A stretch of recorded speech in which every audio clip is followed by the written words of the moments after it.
So are we killing Selka this round, or what's going on? Depends on you. Murder that I dumb want to bitch. see what's planned here, Dan. We'll all figure it out together. It's collaborative storytelling. I don't know what's gonna happen. Okay, I just want Are you looking at fair use? fish. Copyright free. Motherfucker! I'm literally just trying to make it snap to the side of my screen without it going there. Okay, let's do this. You can hook her Spotify up to my speaker. I don't know if it has the thing that he's looking for though, because you're trying to look for copyright free, right? Yeah, exactly. It's a little too jovial. Oh yeah, because you're putting it on YouTube. You need to That's look right. up the Assassin's Creed 4 soundtrack. I think that was one of the songs in the last one. It was. That's why it popped in my head. And if we're like actually sailing, I feel like we need to get some sea shanties going in the background. Even if no one's singing in the party. Alaris, give us a sea shanty. I'll have the fucking what's his name? The SNL skit. Where he's like, "This is the tale of Captain Dresser." What the fuck is his name again? Oh, I know who you're talking about. Fuck. Michael Bolton's a massive cinephile. It's Michael Bolton. Oh yeah, so. this is the tale Yeah, exactly. of Captain Jack Sparrow. All right. Okay, so I think we're recording. We're good. Are you? Captain Jack, Johnny Depp, David Jones, Giant Giant Squid. All right, help me out with what happened last time. It's been a couple of Oh weeks. boy, I will try and do my best. Okay. So, we snuck into Aldrich's lighthouse slash lab slash library, stole a bunch of shit, including his telescope that we hid in the harbor. Including a couple books, I think one of which said like the Legends of the Descended One, something along Yes, those lines. also including stuff for Laris and stuff for Senna. Right, something about also Alaris is like the Lantern Network, Mm-hmm. right, like a map. And it was what was it? Senna's like family history or something like that, or something like I can't remember. Oh, you took your book back? I stole it for her. Okay, Yeah. Yeah. So yeah, grab that. We were trying to hide Vale. We're trying to hide Vale. Oh yeah, the drunk friend. Yeah. Yeah, you guys had a little bit of a plan, and then right in the middle of it, so you had submerged or I guess hidden. Is it underwater, the telescope? It's underwater. Or is it under the dock, but it's dry. So it's basically in the harbor right now, in a place that Alaris and Vale. Yeah, but is it in the water? Is it in the water. Submerged? Okay. And so as that was happening, you guys were kind of fumbling with Vale, trying to have like just pretend to be drunk, put the cloak over. We'll bring you back into town, and then we'll kind of look over the book that we found about the legends of the drowned ones, right? And then right after that, I remember Sokka. Exactly. So as that was happening, you notice the lighthouse beside you. You guys are on the outside, but you notice it's slowly starting to wind down, and the light spinning starts to stop and then turn off. As well as you see Selka in the distance just disembarking at the harbor.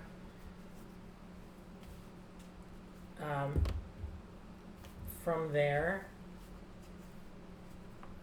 you hear the clanking of footsteps against kind of the cold metal of the balcony on the lighthouse peak. You look up and see Aldrich looking down at you. He's got underneath his arm basically just a big tome, and he's looking down at you and then over to Selka. And you can see he has a very distressed look on his face. What are you guys saying? What do you guys do at that point? So, wait, just for clarity, Yep. Were we in the tavern? That's what at I that thought. point? You didn't make it back, no. You basically just exited. No, you didn't make it back. You literally just exited the lighthouse, so you're standing basically at the base of it, further down the pathway.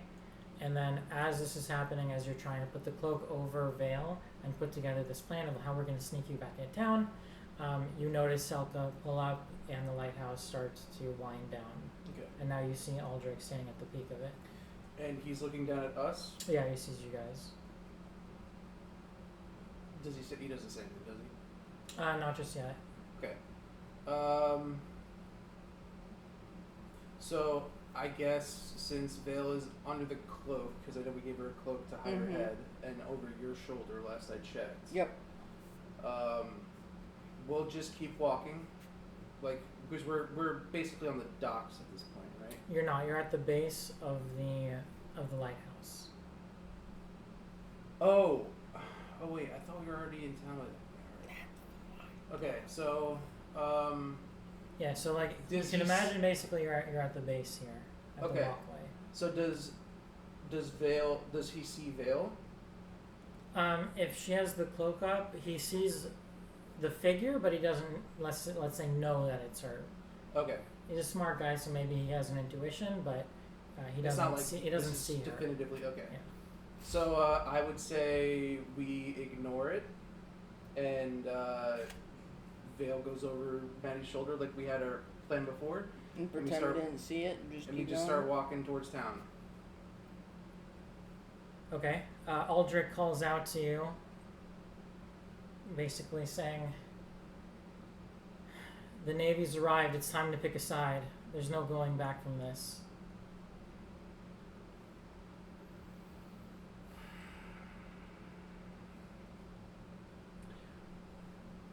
All right, Maddie.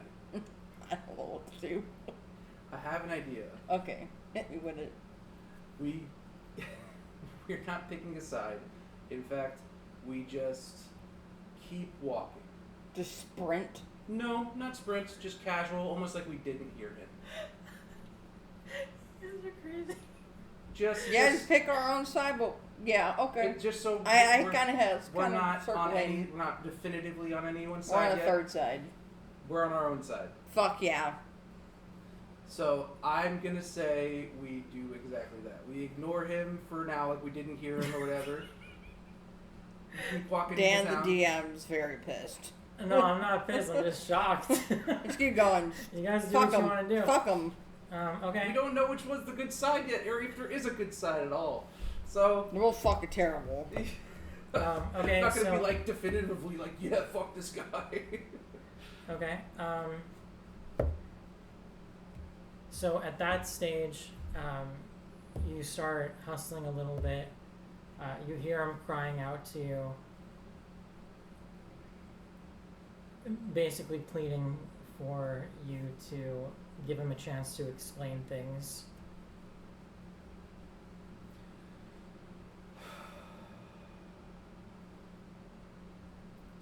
Do we invite him along and just don't tell him that we have Vale on our shoulder? I don't think we should trust him. You can't trust anyone. I know. You can't even trust Vale, and we're helping her out. I know. I don't even trust myself.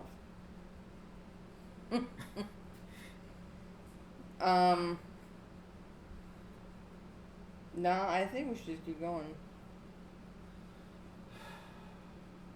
Alright. Unless you have another idea. I'm trying to think of something because, like, we know Selk is coming with a bunch of ships. We know Aldrich is probably freaking the fuck out. And we don't want to take a side here. Yet, at least. Or, you know, definitively. Mm-hmm. But if... I just don't know. I don't know. I think we should keep going, honestly. You said take a third side. If we bring him along, we're taking his. If we bring him, if he comes along, it's a different story. Because I'm guessing what he might do is like leave the lighthouse just to come to us and beg for help. Because he can't do that shit alone unless he like has someone else. Also, if he figures out we have Vale, which is going to be an even weirder introduction again. Yeah, she's also not going to be super thrilled to be working with him. 100%. Yeah, I think we should just keep going. Keep going. Alright, Vale perks up as she's bouncing. Is she like literally like over your shoulder? Like Shrek carried. Okay, yeah, that's Yeah. funny. I get the reference. Okay. She perks up basically as she's like bouncing. What is the plan to deal with that? As she like points a little bit wobbly towards the fleet of naval ships. I We'll deal with that when we get to the tavern. I mean, yeah. Now sit the fuck down. That was the plan, but... So, we don't even know why they're coming. I mean, they could be coming for Vale, they could be coming for Aldrich, they could be coming for something completely different. Or they could just be there to dock, just to dock. That's what I'm saying. So, like, maybe if we got to the tavern, hid Vale, like in the tavern in one of our rooms, like, you know, like we said, we just walk in and be like, oh, drunk friend, just putting him in a room. Mm-hmm. Then we could maybe talk to Selka without her knowing what's going on. Just to kind of get more. I think when we also go to the tavern, we should ask to get a room in like the far back, so they don't have to like pass the room or anything. Well, the interesting thing is, she also has an ability. Where is it? Oh yeah, fuck. She has a voice mimicry. Mm-hmm. So she could disguise herself like like against a locked door and say like occupied or something like that as like someone she heard in the tavern or one of us. You do still have a room at the tavern. All of us do, yeah. That's what I thought. Oh yeah, fuck, that's right. You have a shared room. Yeah. So like if anything, we could hide her in there and pretend like it's one of us. If someone knocks on the door, it's not us. Okay. Okay.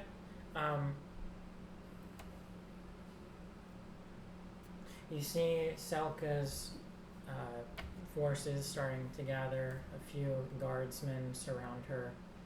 She's kind of just circling around them. Not circling, but she's in a circle with them, basically speaking with them. You can't obviously hear, but you just see her. It looks like she's giving orders.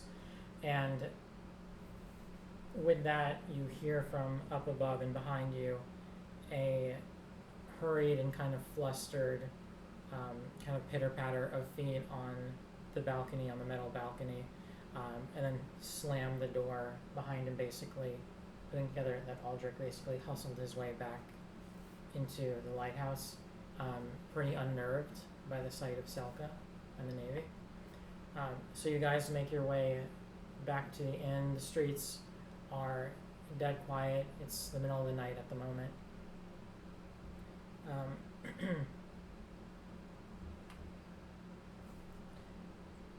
Let's say you just continue making your way and you find your way back to the tavern, to the inn. Okay. So You guys go straight to your room? Yeah. Yeah, we basically just go straight to our room and like put her down and like kind of tell her what we're thinking about doing, and if anyone knocks, try and use your voice mimicry to get them out there. Why would she need to do that? Just in case like it's someone who's looking for her. Oh, I see. Like there's someone else behind the door, or if she has the cowl down, maybe they don't see her. Okay. So you guys huddle together in your room. What is it you want to discuss?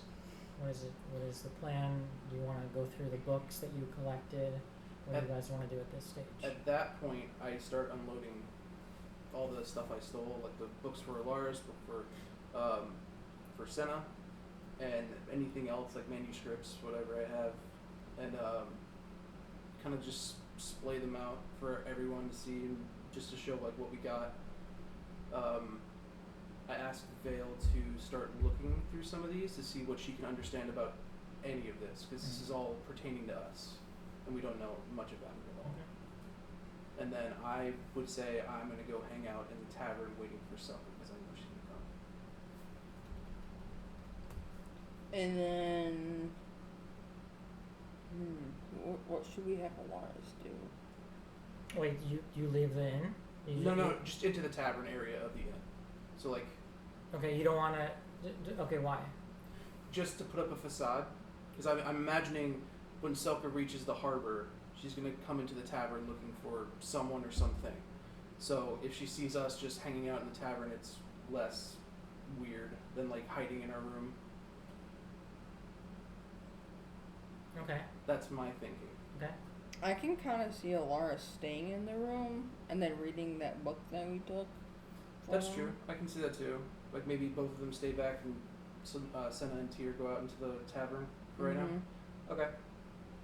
I can can work. So you guys don't want to look at the books? Not yet.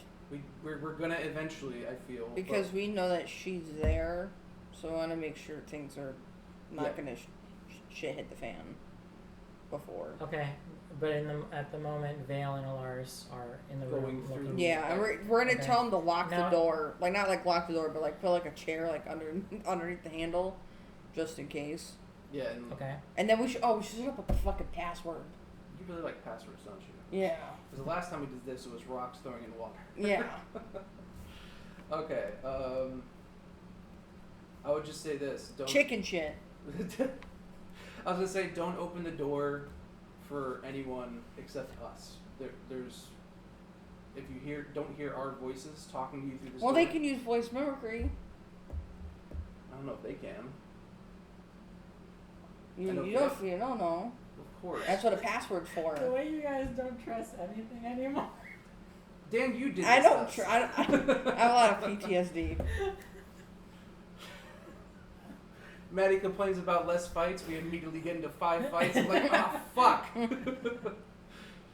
Hey, that was a really fun session. It was. It was just like, it was also like, well, now I'm like less trustworthy of pretty much anything we come across at the moment. Mm-hmm. So, fine. If we do a password. Chicken shit. Okay. Because they ain't gonna guess that. They can't guess that. Sure. Chicken. It's like telling your daughter that your password is like bitch or motherfucker. Like, who's gonna say motherfucker to a kid, you know? Just ask Bill to like mimic the voice of a kid and you say motherfucker at the door. Exactly. Okay, I mean, which one do you want? Chicken shit or mother? Chicken shit. Chicken shit? Okay. Yeah.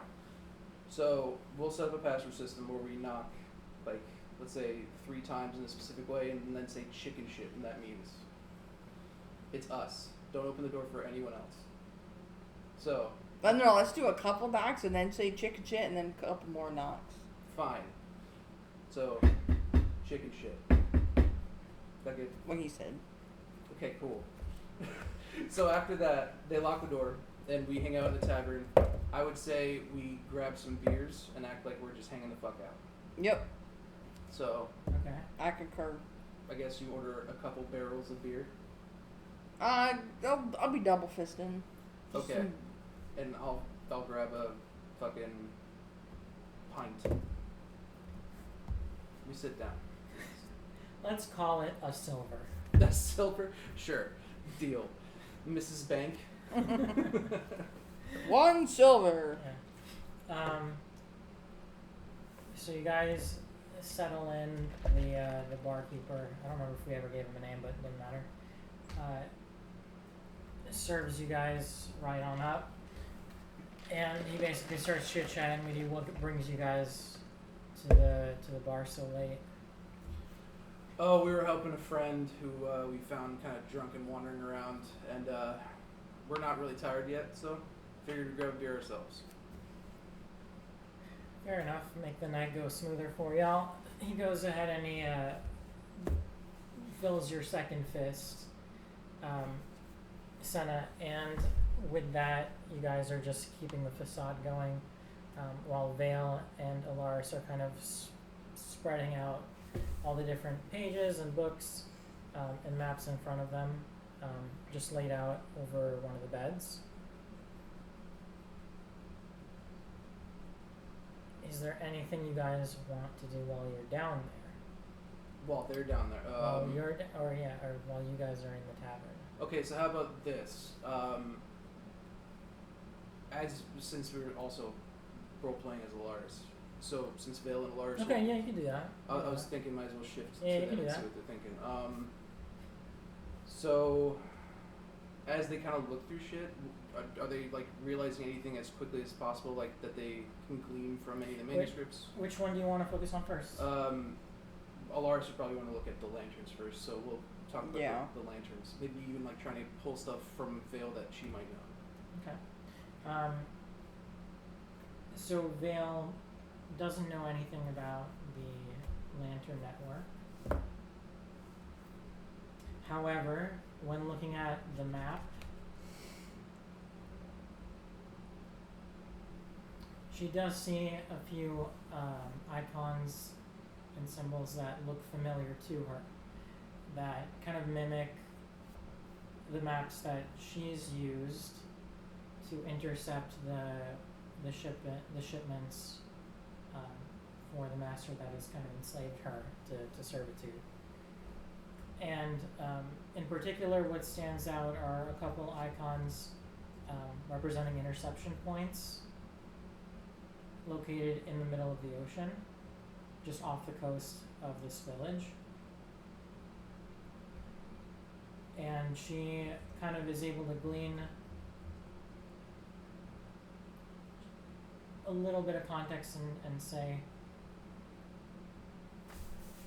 there seems to be a cluster of interceptions surrounding this particular point on the map, and she points to what seems to be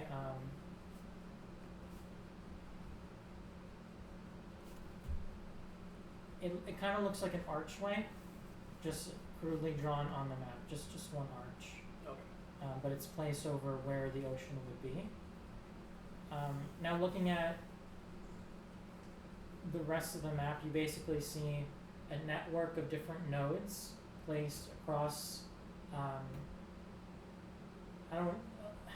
across this region of the world. And it seems to correlate specifically the piece that you're looking at with the. Where is it? Don't I have it open? I thought I did. One sec. Please work.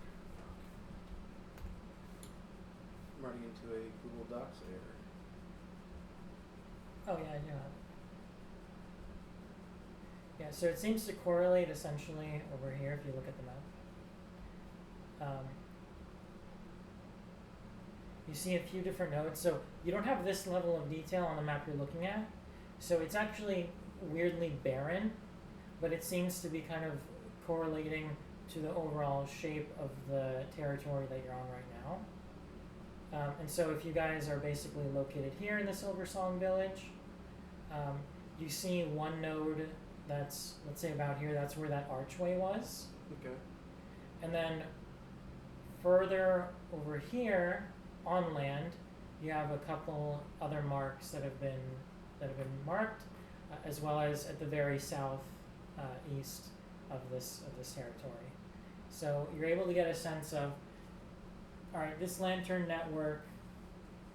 We don't have much detail from these maps, but we at least have a couple nodes that represent these areas on the real world territory. It's just strangely bare on the map. It's not actually very detailed. It's just kind of loosely marked. But at the moment, you just have that kind of main archway that mainly stands out to you.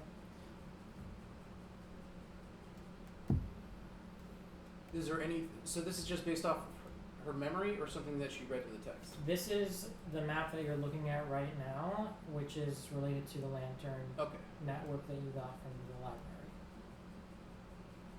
So that's what you're able to glean so far from the lantern map that you guys brought with you for Alaris. Now, she's not able to give you much information. She doesn't know very much about what all this is, but she does tell you that, like, alongside this archway where that would be, there's a similar icon that's being used for, like, a cluster of interception points, where it's like you get the sense or you get the record of multiple ships being intercepted at this specific location near the archway. Okay. Like a big cluster, like over and over and over again. Ships have been like routed here and intercepted here. Okay. Did she like breathe on it and like hot breath and see if it reveals anything like National Treasure? She goes, "Can I breathe on it?" Yeah. You're worried about that? I can try, and she just kind of like. You get the faint whiff of clams just go to Alaris's nose as he just fucking wafts it away, as that kind of did nothing. So I would say. Can't you get it wet? Can't you get it wet? Yeah. Like put some water on it.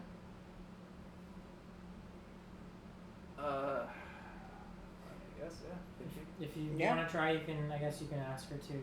Yeah. I'll ask her to put some water on it. She goes ahead and she just takes her hair that's still wet and she just kind of like wrings it out. It. Yeah, she just kind of like wrings it out on the map. Does it do anything?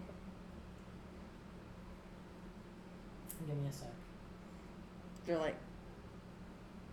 Oh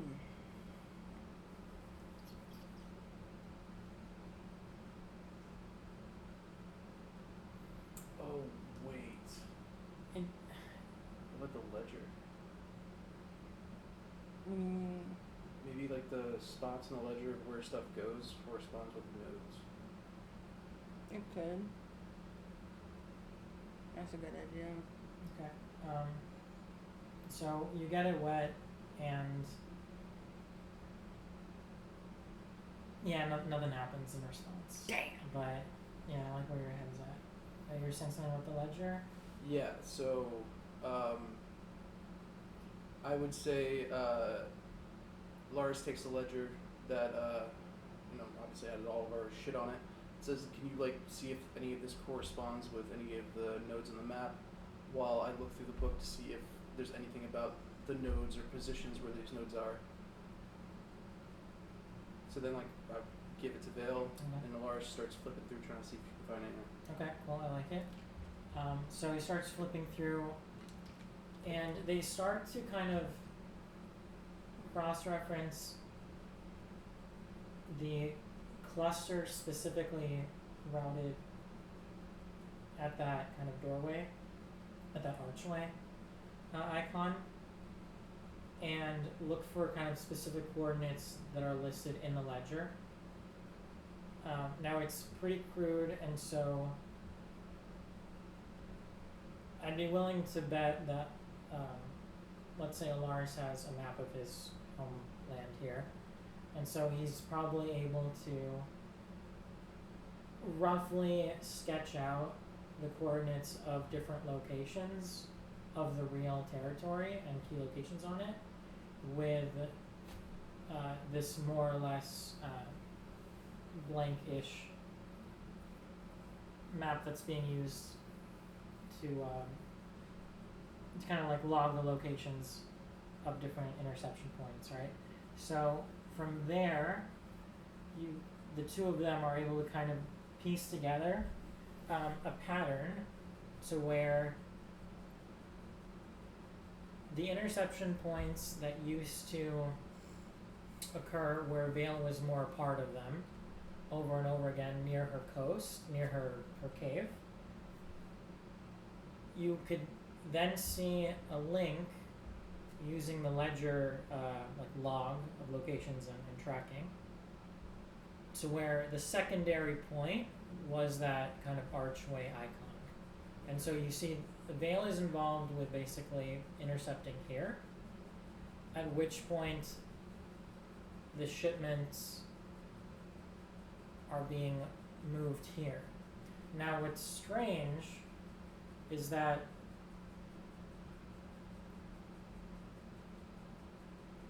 you're able to kind of see also a log of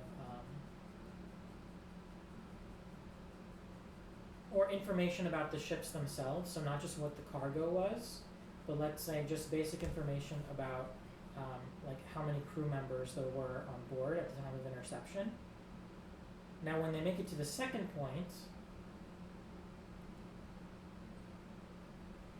eventually what you notice is that there is a tally of the crew members, and at least one of the crew members is missing from the tally after they arrive at that second point.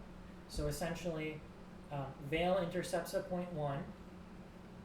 There's a tally of how many crew members per shipment, and you see this pattern repeated, to where after they make it to that second location by the archway icon, the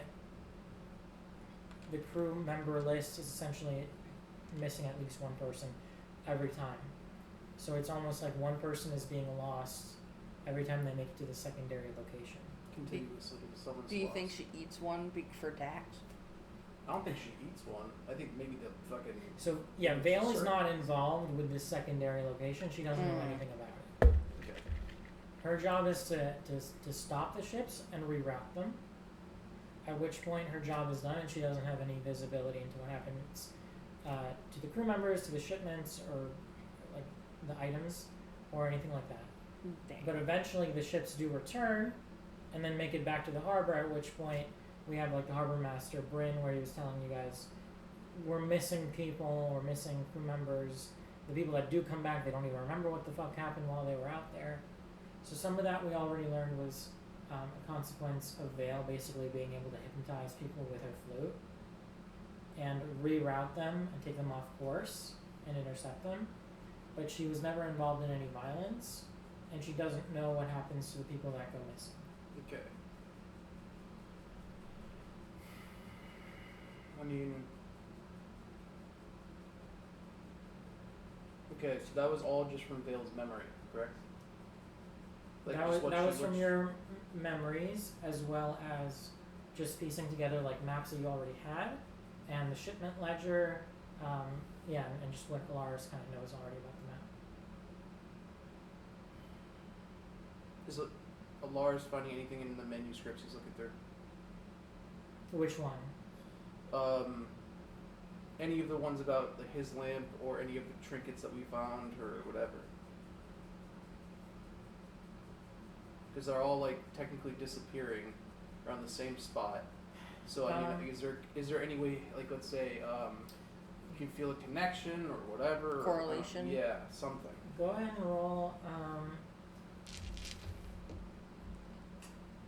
Let's call it Arcana for Alaris.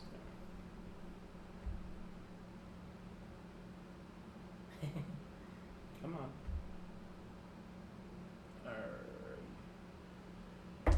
Okay. Do you have Alaris up? Because my Firefox is having a fucking time. Yeah, it's so it would be Wisdom. Let's see. Arcana. What's happening? So it's just a +4. I'm just going black. +4? Alright. That is an 18. Nice. +4. Yep. So with an 18,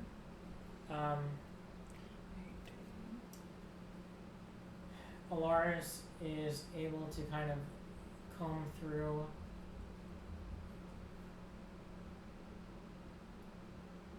he's able to recognize one of the symbols that's drawn on the lantern map, and let me see what the fuck the last one. There you go. So if we think about that archway, next to it there's a symbol that just looks like a little flame, and he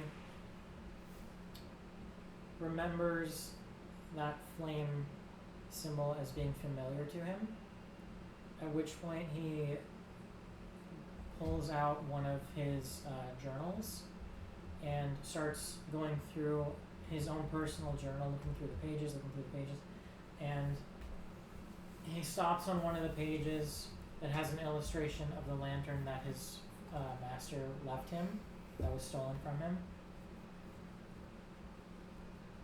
And it's a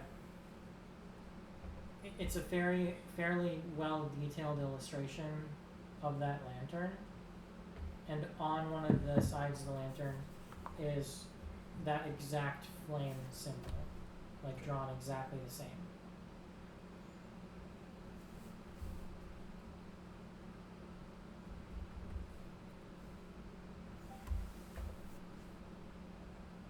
You good? Yeah, I'm just trying to get Google Docs to work because Firefox is having a time. Everything isn't really just coming up as like a black page. I don't know why. Oh. So I'm trying to relog in on DuckDuckGo and see if that actually helps. I can't even see my like character pages. Like nothing's working. Yeah. If you restart your PC, maybe. Maybe. I'm just gonna try this for now. See if it works. Okay. In the meantime, do I So- need to kind of like recap anything? Because I know I was just kind of like piecing stuff together for a while there. Oh, thank God. It works. What's your guys' current understanding if you were to like summarize the information that you've been able to piece together? What's your understanding of what the situation is and what you learned? So there's a bunch of nodes, especially around where your cursor is, around where the arch is. There's a good couple of nodes all over the island, but the correlation of the nodes is a little iffy to all of us, I would say. And right now, I guess we're just figuring out that there is some sort of thing there that corresponds to the lanterns. Yeah, and as well as by the archway, there's the cluster of basically lost crew members that tend to happen around that archway. As well as, like you said, sharing that flame icon, which seems to align with Alaris' lantern. And so we have lost crew members, lost sailors, the archway, the lantern network, and that flame icon. Is anything happening outside of the tavern, like while they're doing all this? Yeah. You want to cut back to you two? I'm just asking. Yeah, just in I case. think so. Because like, if there's something happening, like let's say Selka starts coming in or some shit. Like, Yeah, or other Navy sailors. Oh gosh. I'm trying to think how much time would have passed realistically. Not that you guys are aware of. From where you are, not that you're aware of anything. Okay, so it's still Tyr and Senna just in the tavern hanging out. Okay. Yeah, nothing weird or unsettling or nothing that you see outside or anything yet. That's what we were wondering. Okay, so maybe to make it seem a little more jovial, like, you know, nothing's really like wrong, Tyr and Senna start singing songs from their people, just to sound like it's a, you know, tavern. Oh yeah, we just turned into bards. Fuck yeah, we're in Fuck Bard yeah. Town. Why not? So Fuck yeah, let's do it. So I would say Alaris, they'll start hearing Tyr and Senna outside, kind of like Loud and obnoxious. Give me a performance, both of you. performance check or an actual Yeah, no, performance. yeah. Okay. I'll try singing, like sure. Do a jig. I got a +2 to mine, so we'll see. Well, I gotta see what my plus is. That is a 17 for Tyr. Wow. 16 5. plus 1. Senna's fucked up. So, Tyr goes up first. Do you want to? Too much liquor. You want to tell me about his performance? What he does? It's very kind of contained. Like he's not very boisterous, but it is a very sort of like poetic, like really nicely sounding, like a song about Eros that he heard from his combat masters, which used to train. Senna does the Irish jig. I love Attempts to. It's I just going like this. love the two. Just like down squat, you know, kick. There's two types of people. So yeah, Tyr lets out an almost operatic performance, recounting the tale of his fallen homeland. While Senna says, "This here is called the Orcish jig, step dance." All of a sudden she has tap dance shoes on. Yeah, exactly. And clumsily kind of like knocks through a few different bar stools. One of them actually gets like caught like in her leg, like up until her thigh, just like in the space, in the slats between the bar stool, and she has to like kind of just like shake it off. And yeah, the juxtaposition just like reaffirms for everyone in the tavern. Y'all are drunk, but also clearly this is the synergy that can only come from like many adventures of like finely tuned teammates. So with that, I think Alaris and Vale start hearing like kind of just like the rhythmic thudding, as well as just like the haphazard, clumsy dancing coming from below them. Vale goes to Alaris.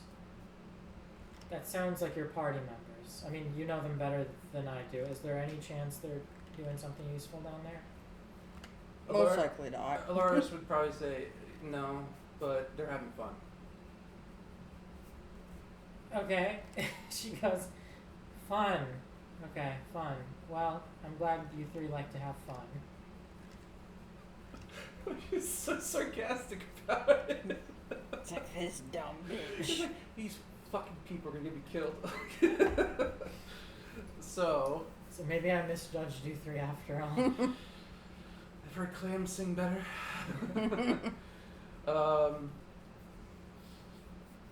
Okay, so after all they've learned from the maps, let's see.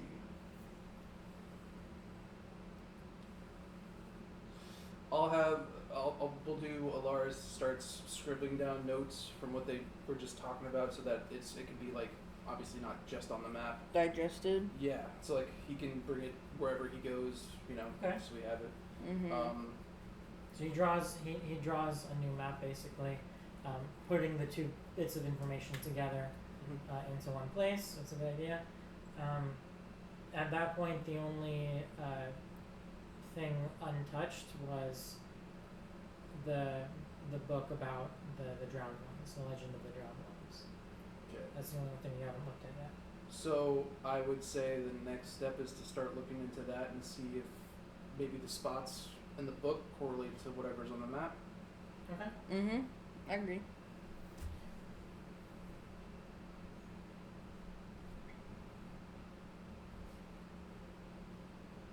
Okay. So you open up the text.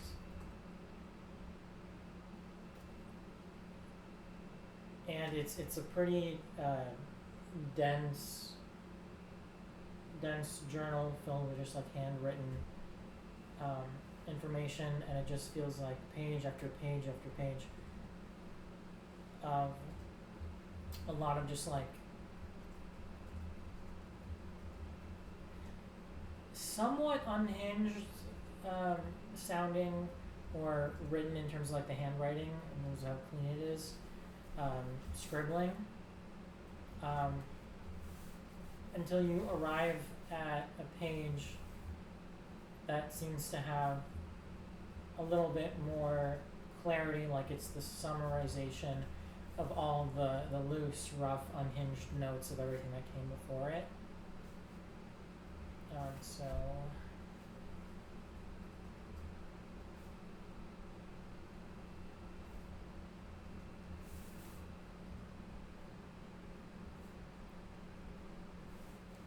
at which point you guys arrive at this page here.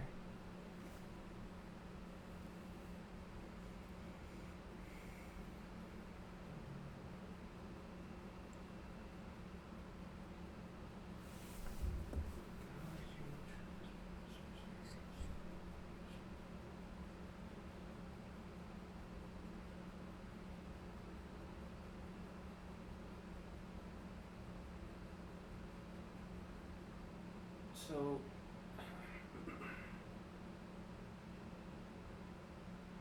is this like definitively saying that what they're dealing with is an aboleth or is related to aboleths? From this, you're getting definitive understanding that what's meant by the drowned ones, the drowned gods, it's talking about an aboleth. Okay. What the fuck's an aboleth? That apparently. Okay. Is there anything else on aboleths, or is it just kind of describing like what they are? Like could it say like what they look like or how they interact besides just mind control?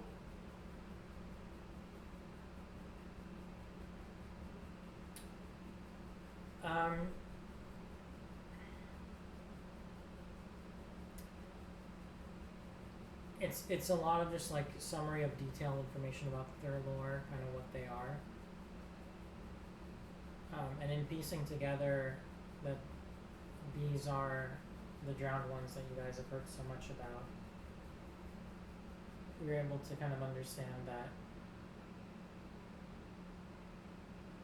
Aldrich has essentially made a deal with this creature, and this was the creature responsible for reaching out towards you guys, trying to make a deal and giving you those visions, where it was able to see into your memories and try and make a deal with you for what you wanted most in exchange for becoming a servant to it, just like Vale and just like Aldrich. I almost feel like this is like a... Oh my god, what's that fucking ghost game? Where you have to detect what the ghost is? Phasmophobia? Phasmophobia. Like, it's Nablith, guys, we gotta go back to the van. Okay, so with this knowledge that what they're dealing with, or what all this is really just this one creature who has the reach to get into people's minds. Does anything change once we realize, like, this knowledge? Like, I mean, does, like, you know, do we feel anything or anything happen to us? Nothing except for just like it sinking in that this is what you're dealing with. Okay, I didn't know if it was going to reach out to us again once you figured out what it was. No, but Vale essentially is taken aback. She tells you she's never seen it herself. She's never seen its true form. Aldrich kept the details to himself, but the fact that he was holding on to this much information makes her wonder what else he might know. You guys go through the pages a little bit more and you learn a little bit more about it. Basically, you come to the understanding that essentially these are eternal beings that once upon a time did live in the material world in the same plane of reality as you guys occupy now. There's mention on these pages as the aboleths as being the enemies of the gods, which from there you kind of start to piece together a little bit of some of their lore being in opposition to the gods, and there being kind of a war between them, at which point essentially the aboleths were defeated. However, what you're gaining from this page, though, is that essentially they seem to never truly die.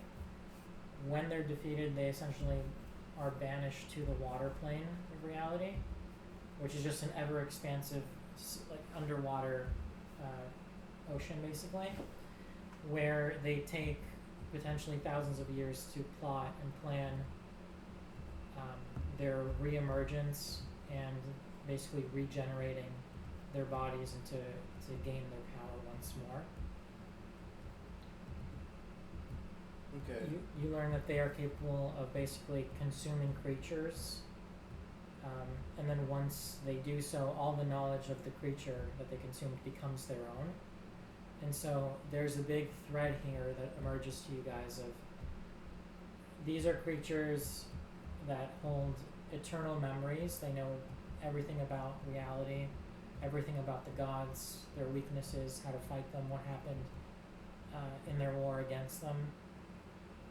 And from there it becomes a little bit more clear to you why someone like Aldrich, who is obsessed with knowledge, might have made a deal with these creatures, maybe in exchange for that knowledge. And that library of his might actually contain the sum total of everything that the aboleth remembers that it has passed on to Aldrich.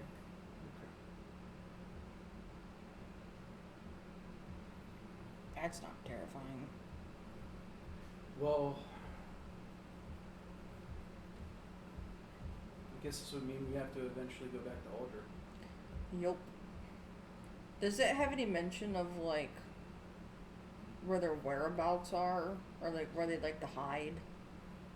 Yeah, so essentially it typically lives in the deepest, blackest parts of the ocean.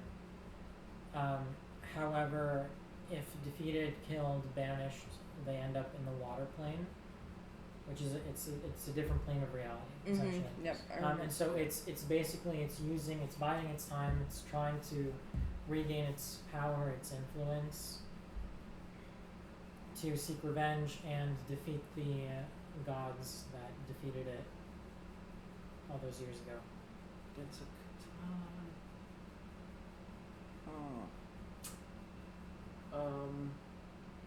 okay. So does it mention how many there are? yeah.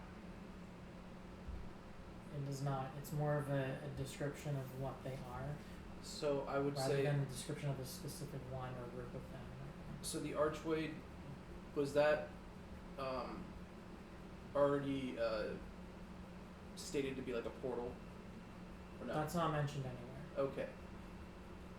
Because I'm guessing now that's probably where they're coming in from, which means that's why there's so many friggin' nodes next to the archway, which means the archway is a portal.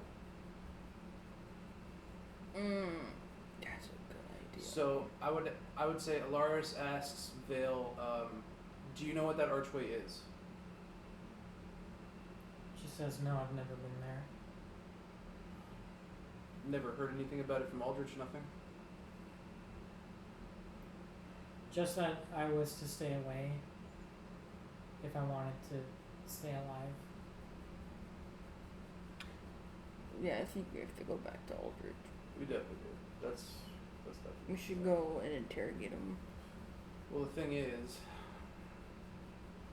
if we go now, we risk a lot of stuff Not like that now, but like at some point. at some But point. here's the thing: if we don't do it sometime soon, Aldrich might disappear to the Navy. That's true.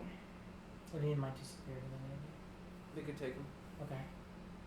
So then Aldrich is Like take him to do what? like, question him, something, Okay. get information, anything, even kill him. What's your understanding of what the Navy's role is currently, or whoever they're working with or for, and what their relationship is, if any, to So Aldrich and to... Okay, so my theory is the Navy is part of this whole royal cabal that's sort of like wanting to capture all these magical items and basically take their Pirates of essence. the Caribbean. More or less. I don't know what that means. Oh, that's what they were doing in Pirates of the Caribbean. What were they doing?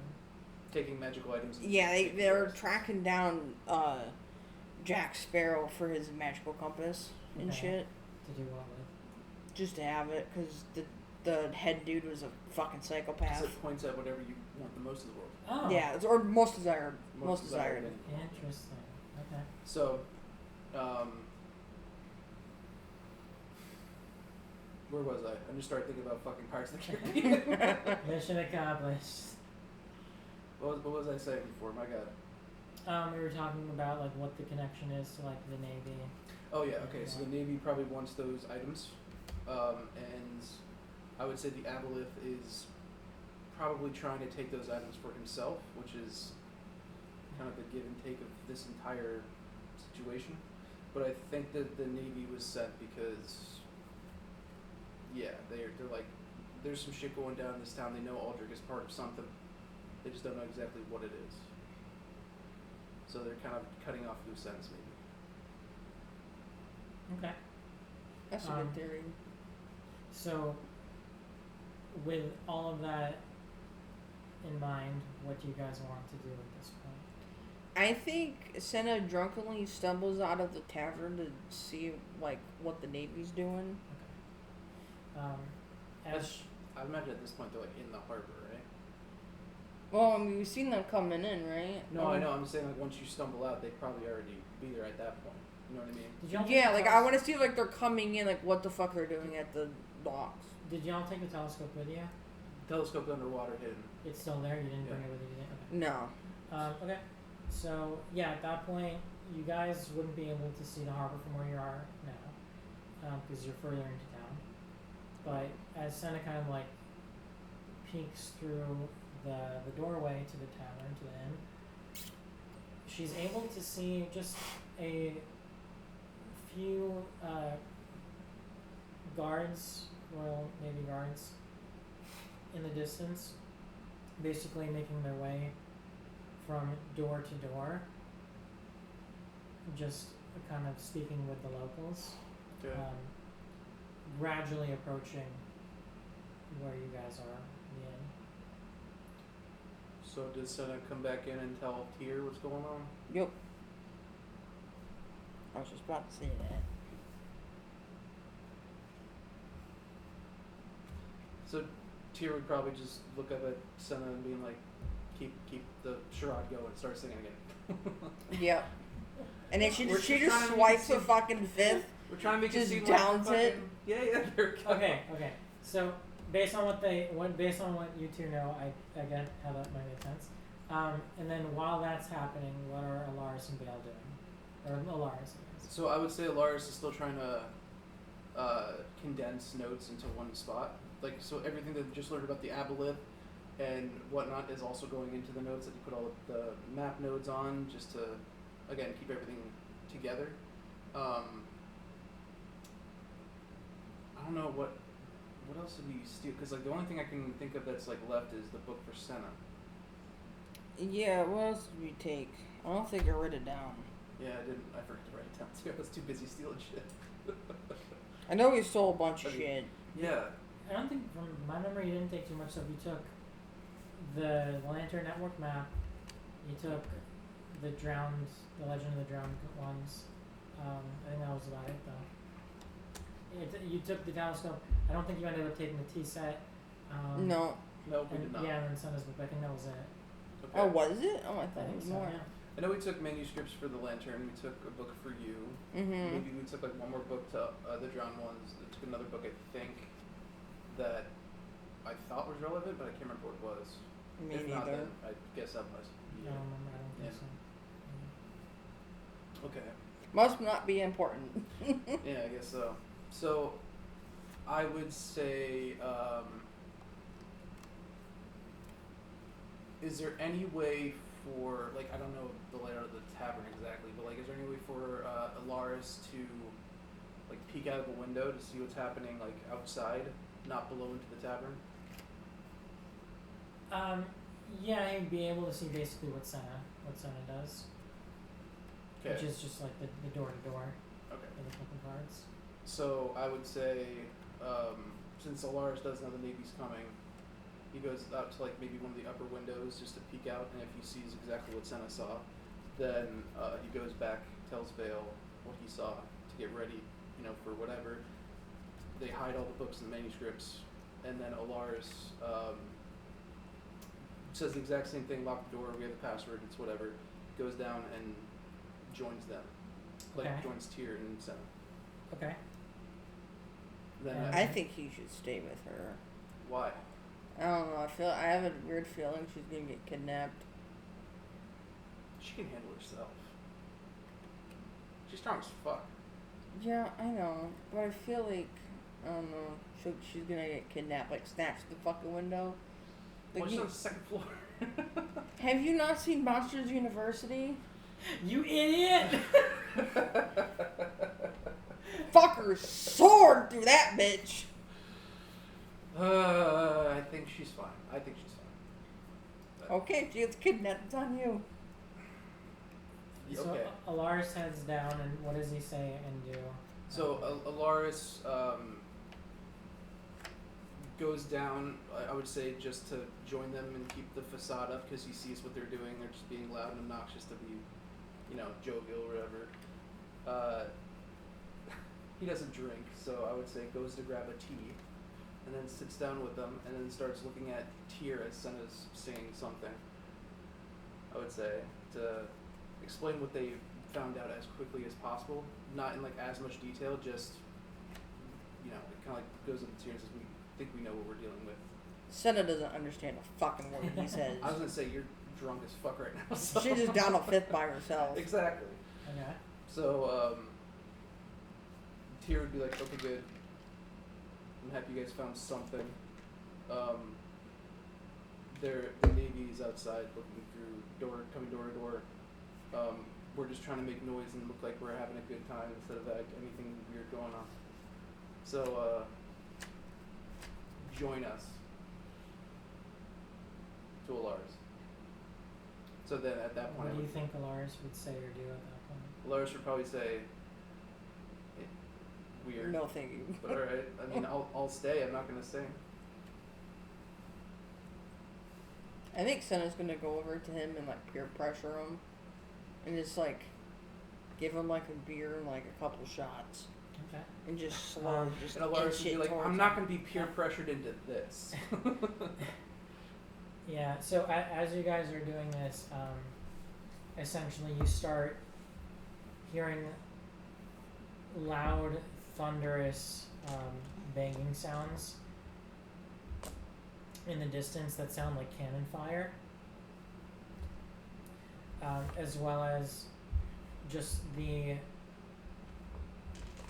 sounds of the impact of each of the cannon shots into kind of, you can't really tell what they're hitting, but you hear kind of the loud rumbling of the earth, and you almost feel the earth shaking at your feet, coming kind of from the distance over where the lighthouse is. What do you do at that point upon hearing that? Shit. Is there a window we can see up at the lighthouse at all? Yeah, so you guys are kind of able. I mean, I just don't want to stick my head up. You can try kind of like peering through one of the windows, and you're able to see basically. You don't see very clearly, but you kind of see like flashes of light indicating like the cannon fire off in the distance, as well as you see the guards basically pulling back and basically abandoning their careful door-to-door search, and instead pulling back to the source of the action. Do I see any like destruction? Any houses that have been broken? Not from where you are, not just yet. Okay. After that, you start to hear a siren starting to blare, and the locals recognize it as coming from the harbor, basically signaling for everyone to evacuate as there's some sort of immediate danger to the entire town. So everyone starts to kind of like hustle and wake up and gather their things and start to exit all the buildings to try and get some guidance.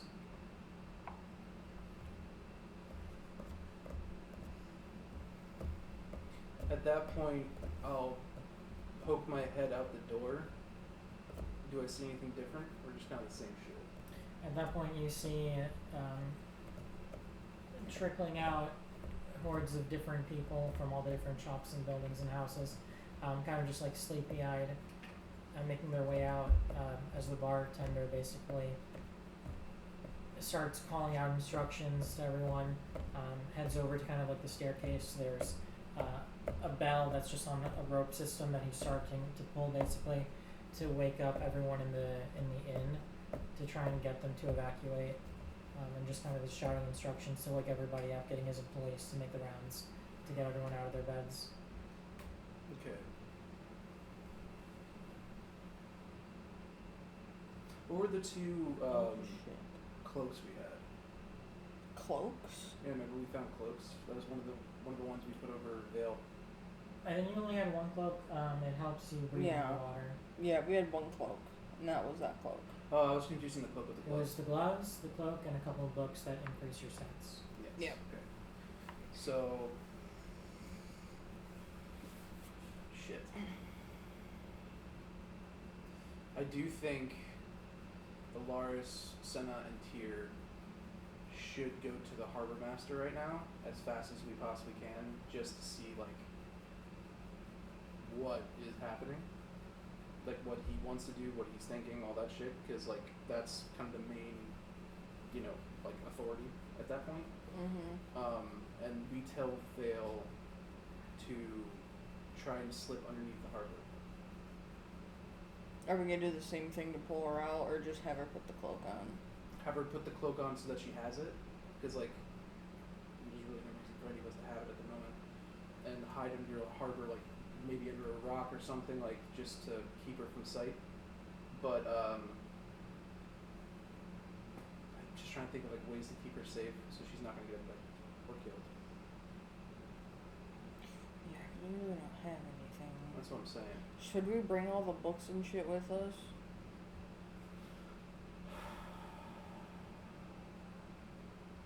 So I don't know if we're gonna come back or not.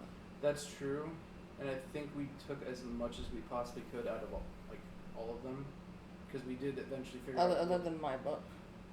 Because that's what I wanted to do with Alaris, taking down the notes. So like, if we have to leave the books, we can, because we have all the information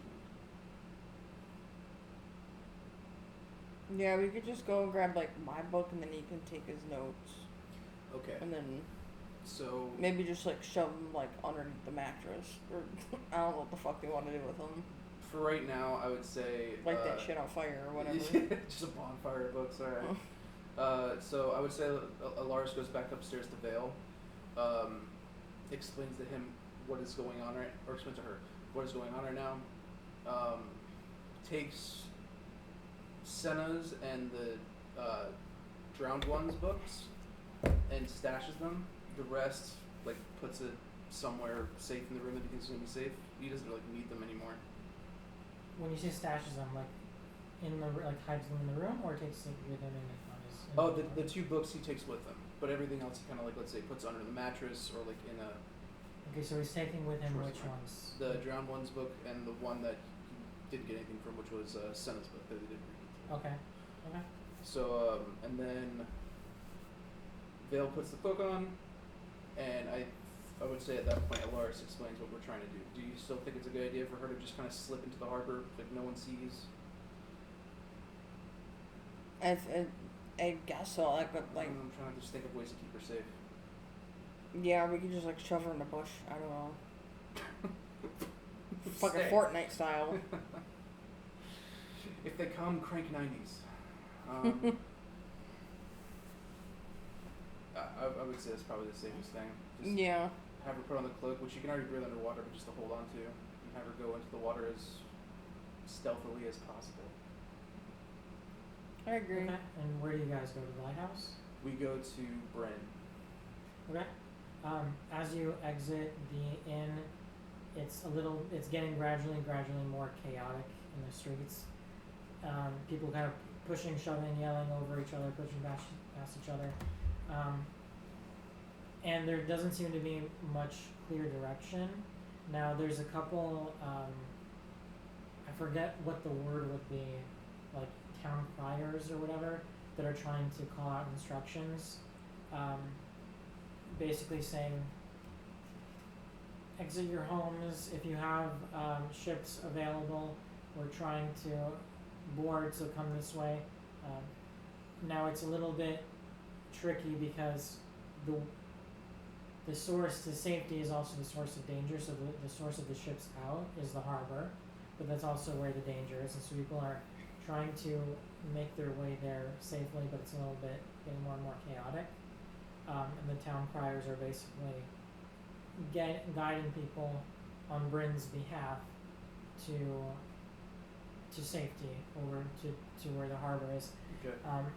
So as you make your way to the harbor, you see in the distance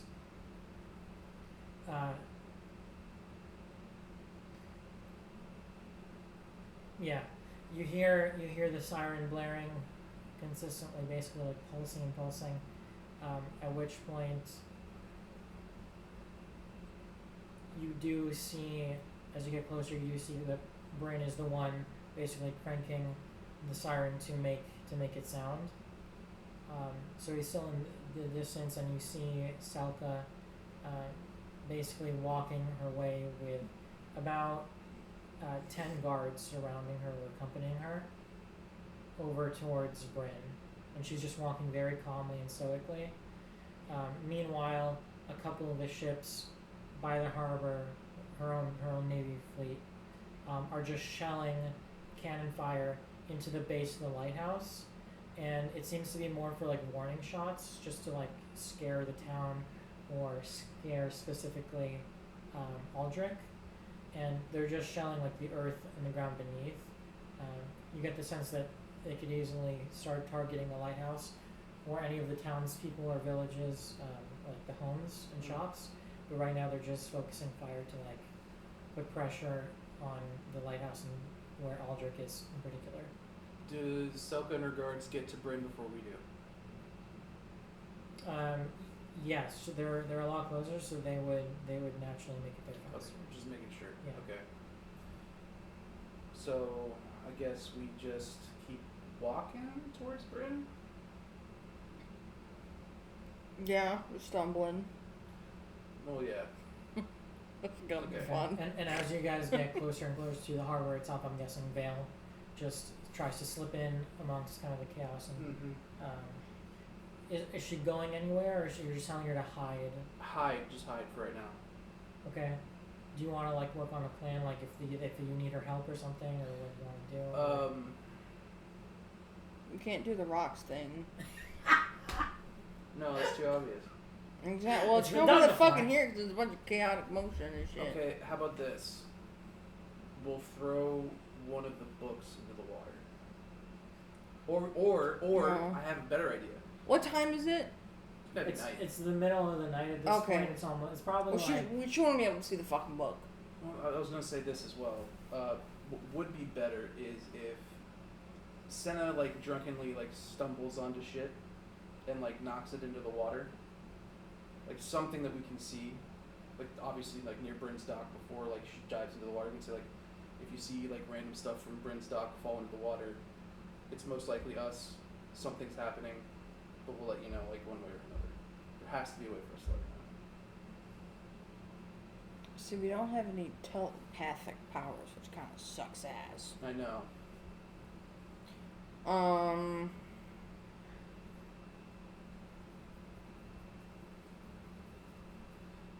I mean, another thing we could do is just have Alaris slip away and turn into like a fish or something and meet up with her. Let's do that. I mean, I was gonna say like I could fall in the water, cause my stupid drunk ass. it would probably Alaris would probably be the better option for Yeah. like you knock him into the water or something. Yeah, I'd make it look like an accident. Yeah. Okay, I'm fine with that. Okay. All right, sure. So I'm trying to remember.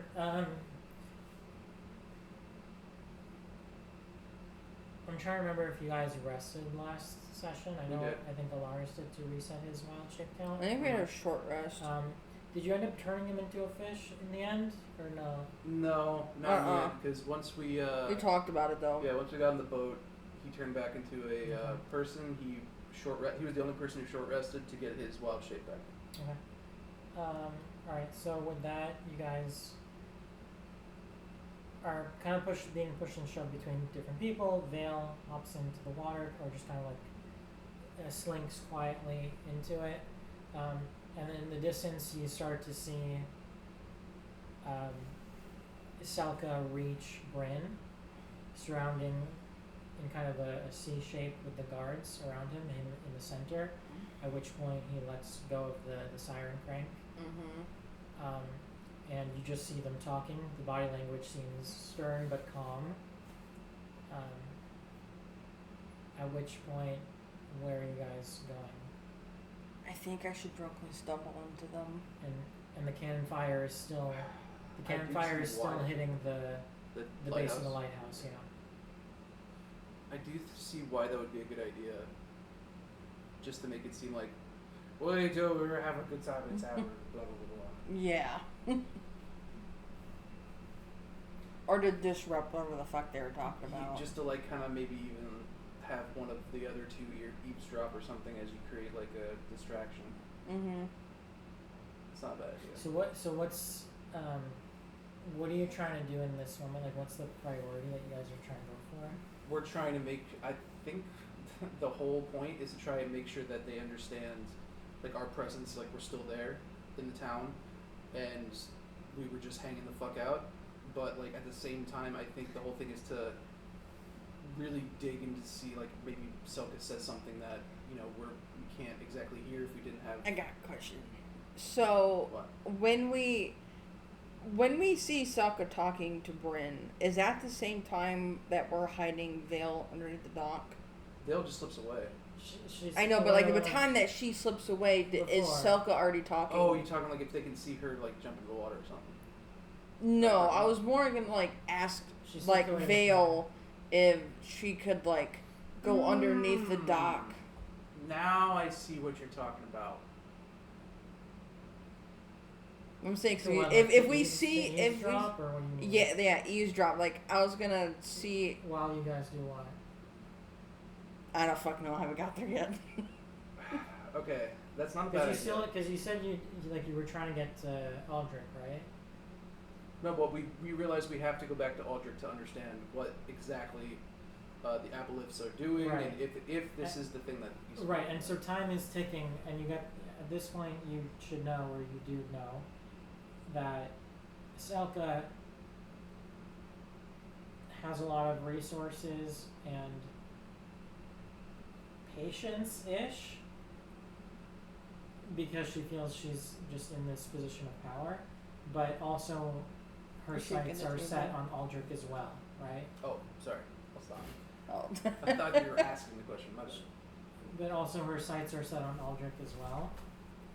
And so, to a degree, this is a question of like, if you guys can get to him and get your questions answered before she decides now it's time to go after him.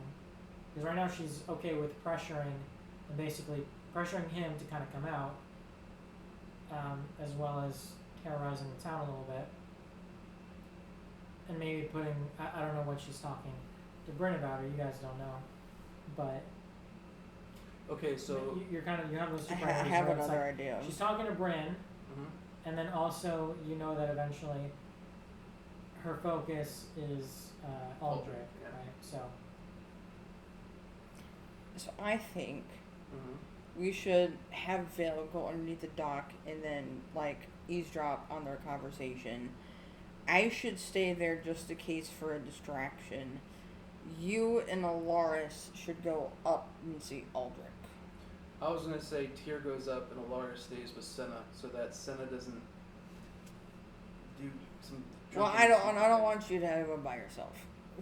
I mean, Because if shit hits the fan, Senna in her state will not like. so if she's like drunk, If you're screaming and shit, like we won't be able to hear you. does the rage automatically hit? Like, do you have to activate it at this point? Yeah, it's a bonus action. Oh, I know. I'm talking about like if you got angry while you're drunk. I feel like that would just happen anyway. Well, I don't think she's an angry drunk. Fair enough. She's like a happy-go-lucky, looking for the vibes. Okay, so that's fine if that's what you think would be best. Because I mean, I obviously want one of us to go up there at least to just like talk to Aldrich before anything happens. Mm-hmm. I think both of you, Alaris and Actually, Tyr. that's a better idea because Alaris has all the notes. Yeah. Then I could just stay back with Vale. I could like sit on like a park bench or something, I don't know. Or just Lean against like one of the one of the pillars of the pier. yeah, or just fucking something. drunkenly stare at them. I want to talk to someone. Okay, I like that idea. So Or just doing like rolling like weird twirls. yeah. Starts dancing for the guards. Okay, so I kind of like that idea. So Tyr and Alaris, I would say, kind of slip off through the crowd to head up to the lighthouse as fast as possible. okay. And then I guess is Vale in the water at this point, or do we tell Vale like to go and try to eavesdrop before? We tell her to go to eavesdrop. Okay, before she gets in the water. Okay. Mm-hmm. And Senna is doing what? Senna's leaning on a post. Just she's already drunk, I guess. So. Yeah, she's already pretty fucked up. Yeah, she's just trying to, just like leaning on a post, I guess, and just Okay.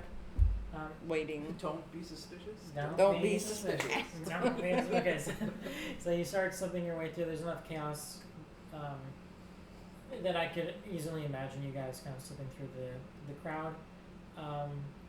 Now, there is still cannon fire being targeted at the base of the lighthouse, so it's not exactly like an easy path that like you'd be able to now get there out in the open. But you do recall about basically the back entrance from the last time. So yeah, not to like guide you, but like, do you take that path instead, or you guys? Whatever path would be the most, I would say, safe, so we're not actually seen. because that's what the goal is. Okay. Yeah, so I can imagine just taking that back path. You really wouldn't even need to roll because it's just out of view. It's on the opposite side, so like literally they wouldn't be able to see you. So from there you approach the lighthouse from the back entry, make your way kind of like a spiral path of cobblestone staircases, and you reach the door. Okay. Is the door locked? You can try. Well, I mean, I'll try the door. I want to get in there as fast. Even if Aldrich knows that we're there, I just want to get to him. Okay, I'll pick the lock since I have the sleight of hand gloves on. So. Okay. I would just fucking pound on the door.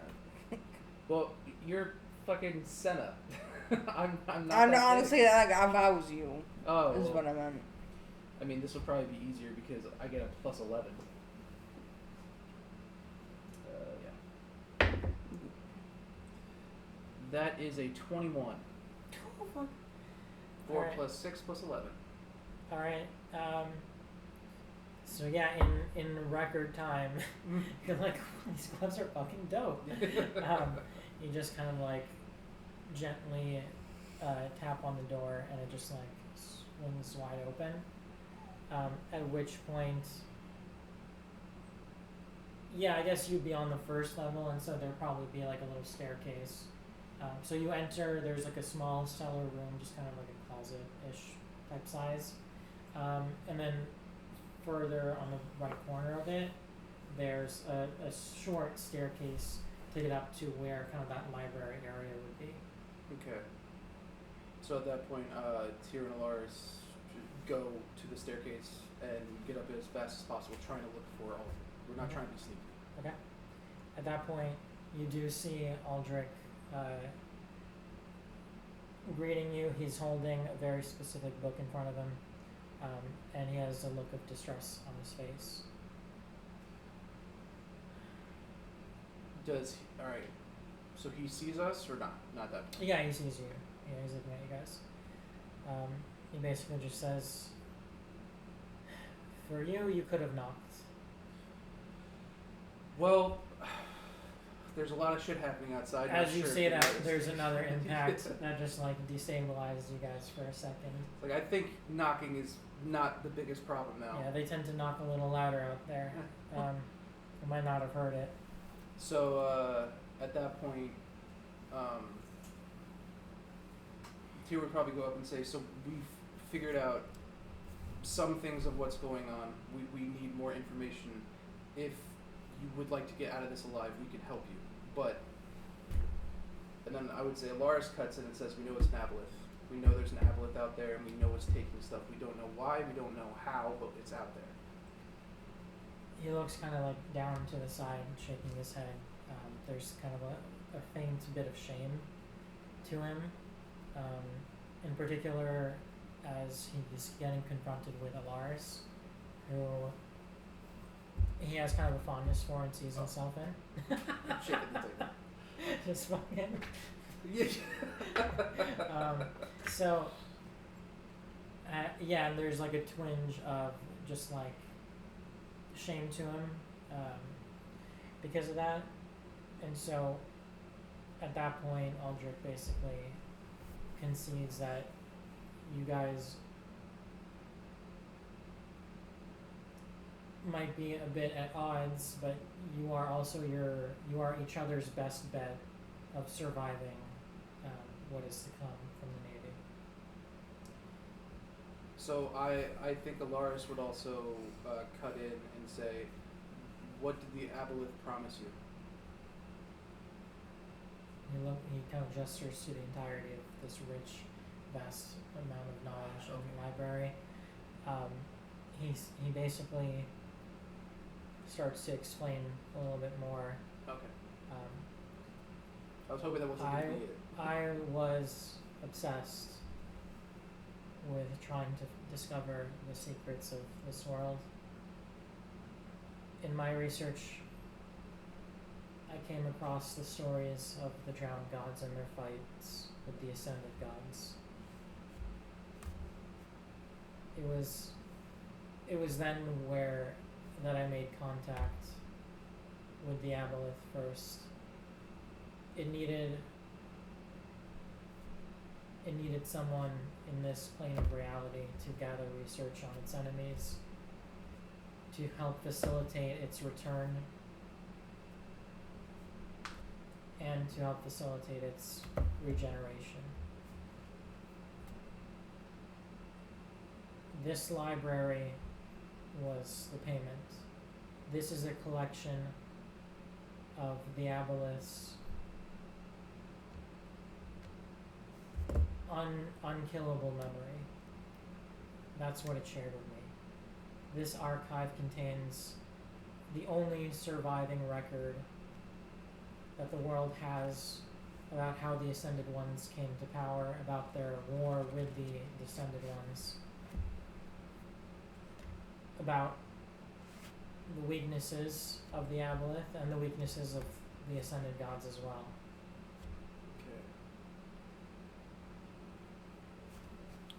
You should ask him if he's an Aboleth and then insight check him.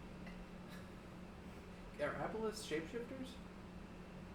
The ones that were fucking with our minds at when we first got there were. So they weren't I'm assuming so. They weren't shapeshifters, but from your reading, you were able to learn that Aboleths are capable of basically infiltrating someone's mind and basically reading them and knowing what they desire most, knowing their memories, their thoughts, their feelings, their traumas, everything like that. And that's how it's able to make these deals with people and intuit what they desire most, essentially. They are also capable of basically possessing someone, kind of like mind control. And that kind of explains the people that you run into that have kind of that purplish outline and the glow of their irises. Like those are essentially people controlled by the Aboleth. Yeah, and so Aldrich, you get the sense that he's not fully controlled at all times, but he made this deal and he's able to act within a certain amount of freedom, but ultimately he's chained to the Aboleth, as is Vale. So the Aboleth has a kind of limited amount of power and influence, and its ability to kind of like see through the eyes of its enslaved victims, but it has this kind of chain connected to them. Whether or not it can be broken, maybe that's something you want to learn about, but that's kind of what you know so far. Okay. Looking at Aldrich, is there any like telltale signs? Yeah, that he's like currently being controlled or whatever. There's no purple glow. I think you should just ask him regardless to see what happens. Why? I just want to see what happens. Okay, so Tyr asked the question. Like, so are you an Aboleth or? He shakes his head. If I had that kind of power, along with its knowledge, I wouldn't be as frightened as I am now. So I'm a tool for the Aboleth, and I realize now nothing more. If you want, you can do an insight. Insight check. I'll get you anything he's bullshitting. Fine, I'll insight check it. Let's see, who has the better insight? You could do both of them.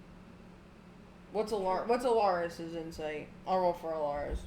Laris's insight is, whenever this decides to load,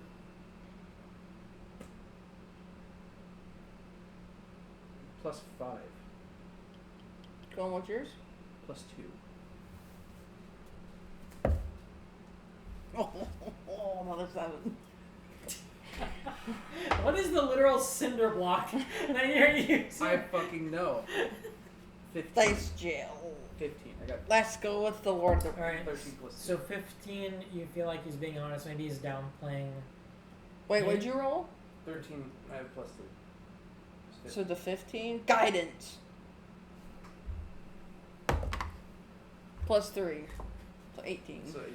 Okay, so you feel relatively certain that he's telling the truth, although he's downplaying maybe his role when he calls himself kind of just a humble tool of the Aboleth. You get the sense that he played a larger, more important role than that.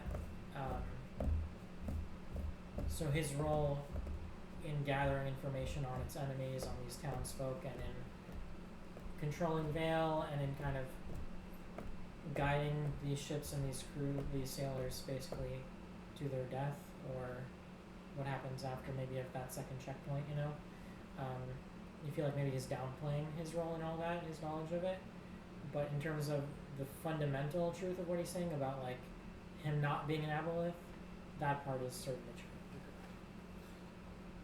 What is your fascination with the drowned ones or the ancient ones? Like, why are you specifically looking into it? This would be a Lars asking, honestly. He says, I'm surprised that you of all people would ask that. The natural fascination, the muse that calls out to a select few of us with the unquenchable desire for knowledge, that is its own reward. That the pursuit is the goal itself. I was certain that this knowledge was worth any price, and I was so certain of my own cleverness that I thought I could outwit my slave master if I had given enough time and enough access to information. I could turn the tables eventually. How long ago did this fascination take hold?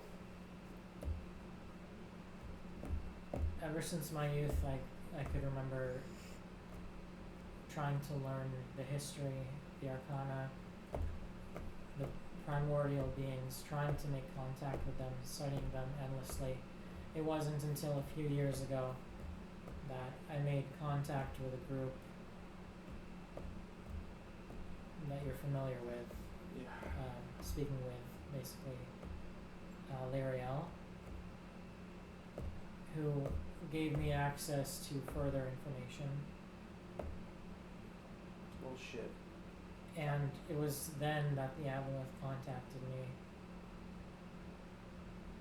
and promised me this power in exchange for my services, or this information in exchange for my service. When the Aboleth came to you, and he looks at both Tyr and Lars, you were wise enough not to take the deal. At least not right away.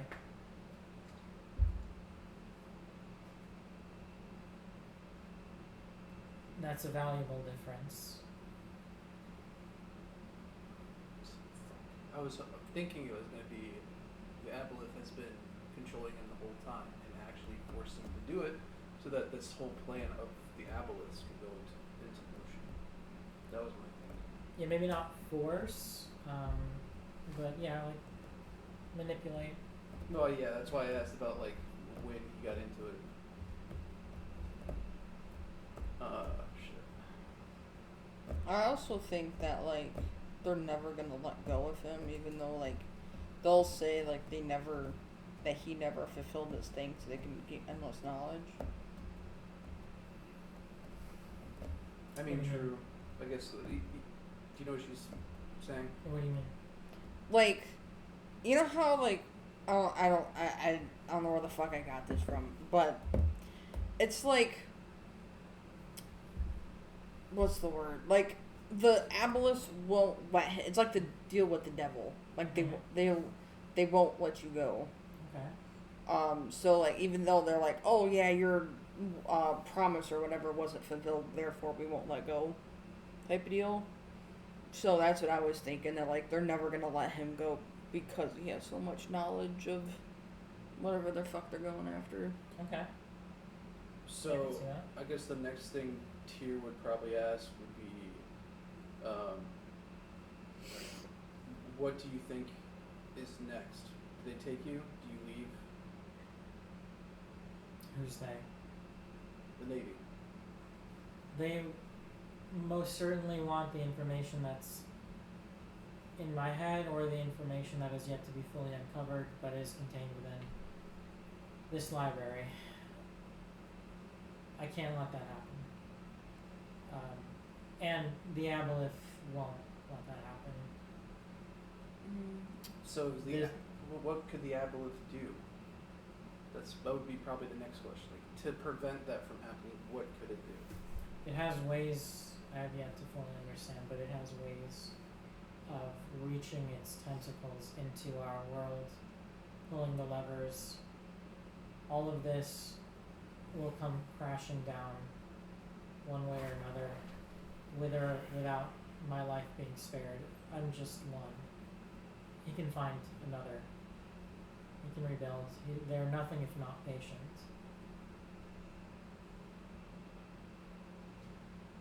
So, to prevent anything from happening, like them taking this knowledge, what's the next step? You can't take on an army, so what do you burn this down?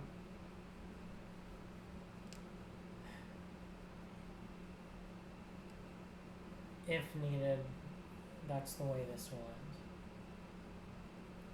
end. The Ascended, as this is happening, another cannon shot this time hits the base of the house itself, rather than just like the mountainside that it's on.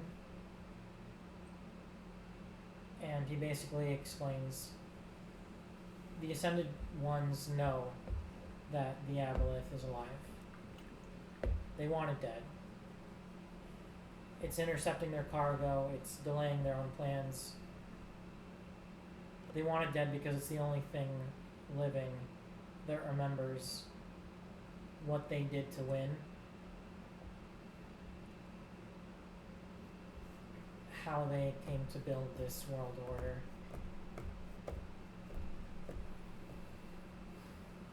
The Aboleth is the last buried secret and the last threat to their eternal rule.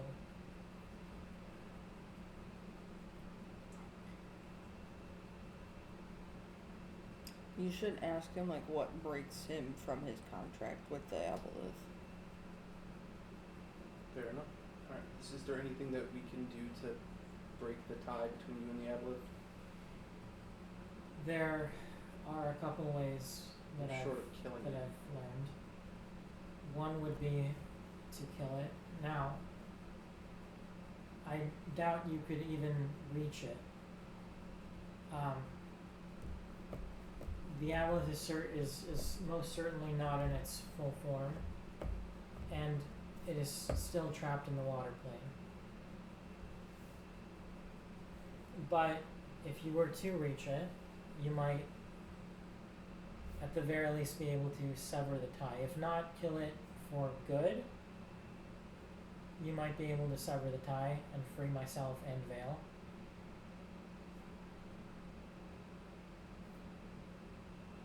Another potential option is to run.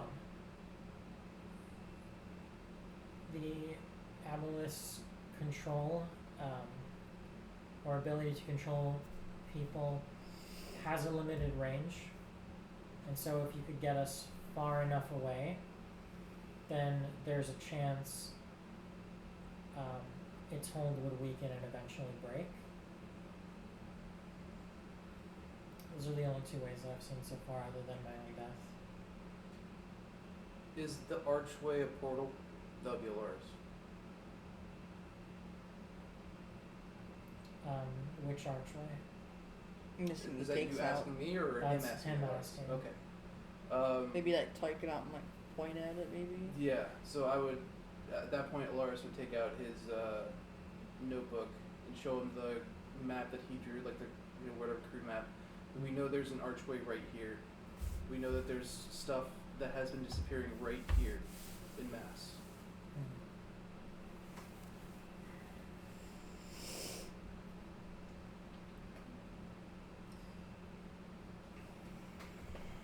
He starts to explain. This is the secondary location, and he he's almost kind of smiling a little bit nervously, but almost like he's impressed basically with Lars in this moment, that he was able to piece this together, and he explains that this secondary location is largely the source of where the Avalus power is leaching its way into our world from. So it's I facilitated the rerouting of many shipments, but more than that, many souls have been delivered to this location, one after another. People go there and they don't return. So what does the Aboleth ultimately want? Its reascension, its reemergence into our world. It wants revenge on the gods that defeated it and cast it to the water plane, and took with it its strength, its power, its body.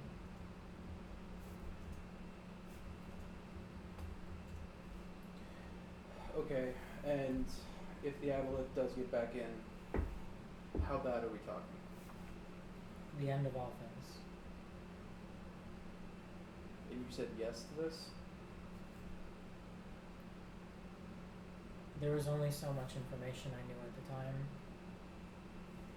I didn't know the full price I would pay, and I thought I could contend with it or find my own place amongst its ranks. I've been telling myself that story for a long time, and now it's collapsing. So at that point, I would say Alaris kind of looks at him just like, you fell for an insanely old trick. Like, oh yeah, I promised power, and then all of a sudden it flips back. He cuts him off, and this is the first time Aldrich has really ever looked angry at Alaris, and said, "No, a promise of knowledge. Don't fall victim to the same one. There's a distinct difference. Placing intellect at the highest point will lead to your own ruin. I've seen it, and you'll learn this here today if it's the last thing you do." Do As what this to the happens, highest point? intellect. Okay. Sorry. You're good. As this happens, there's a certain amount of impatience that seems to be growing from the ships firing cannons, as now the rate of fire is rapidly increasing and steadily climbing the mountainside to where now it's shelling against the base of the home, the base of the lighthouse. Not enough to make it crumble, but enough to basically like tear and shred through some of the corners and sides. As this is happening, you start to perceive more movement coming from outside the window over to where Selka and Bryn were. At that point, do you want to cut back to I would say maybe cut what back Senna's to doing, or Vale, or what do you guys I would say cut to like where we are, and then start with Vale. Okay. And listen to her eavesdrop on Selka and Bryn.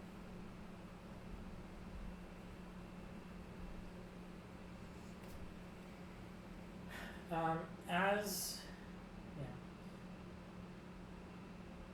why she's As- so angry? someone hurt her in her past. I don't know. It was a bad breakup. Who knows? She is now confronting and circling Bryn. You see Bryn or Vale is basically able to overhear the conversation and maybe peek through a little bit. That it's getting more and more combative and tense between them. Selka is basically telling Bryn that if he does not surrender everything he knows about the Bard and bring the bard to her personally, then she will destroy this entire village.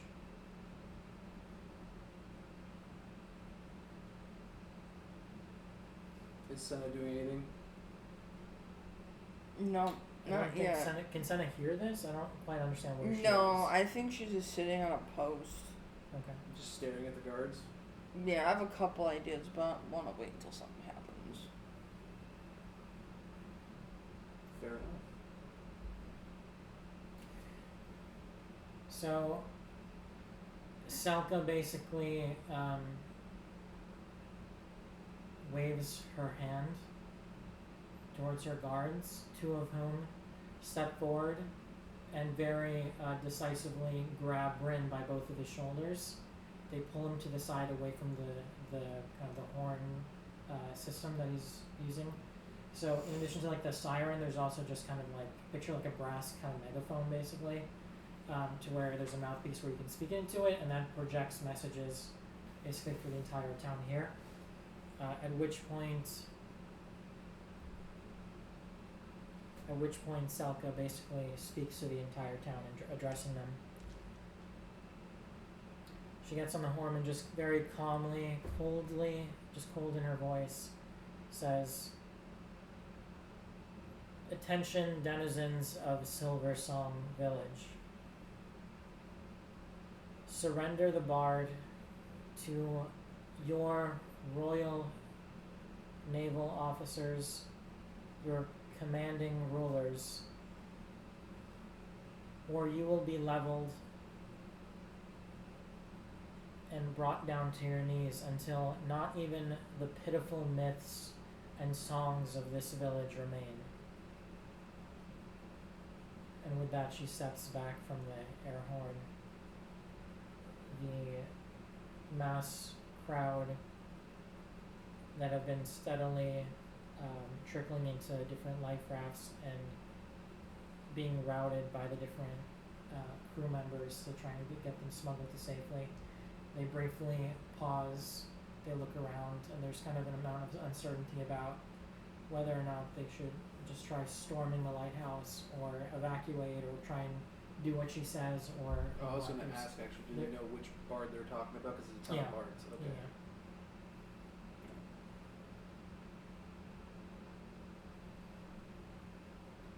At which point do you guys do anything? What does she what does she do after speaking that? After she says, she waits a beat to see if there's any response from the masses. And Vale overhears her saying, "Very well. I suppose they might need a little bit more motivation." And with that, she snaps her fingers, and the two guards that were grabbing onto Bryn basically kick him in the back of the knees, so he just falls down and collapses on his knees. At which point, she reaches into her satchel and pulls out a needle, just a syringe filled with liquid. She holds it up high, essentially signaling not just to the entire crowd, but specifically to you guys, to our party, that if you do not cooperate, then Bryn's demise will come now. And so with that, can I see what color it is? You certainly can. With that, she takes the syringe and she injects it directly into his neck. Oh.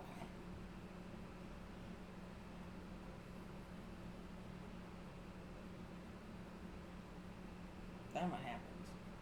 Well, you're the only one there with Vale. I don't know what the fuck I should do. She gets back on the horn and says,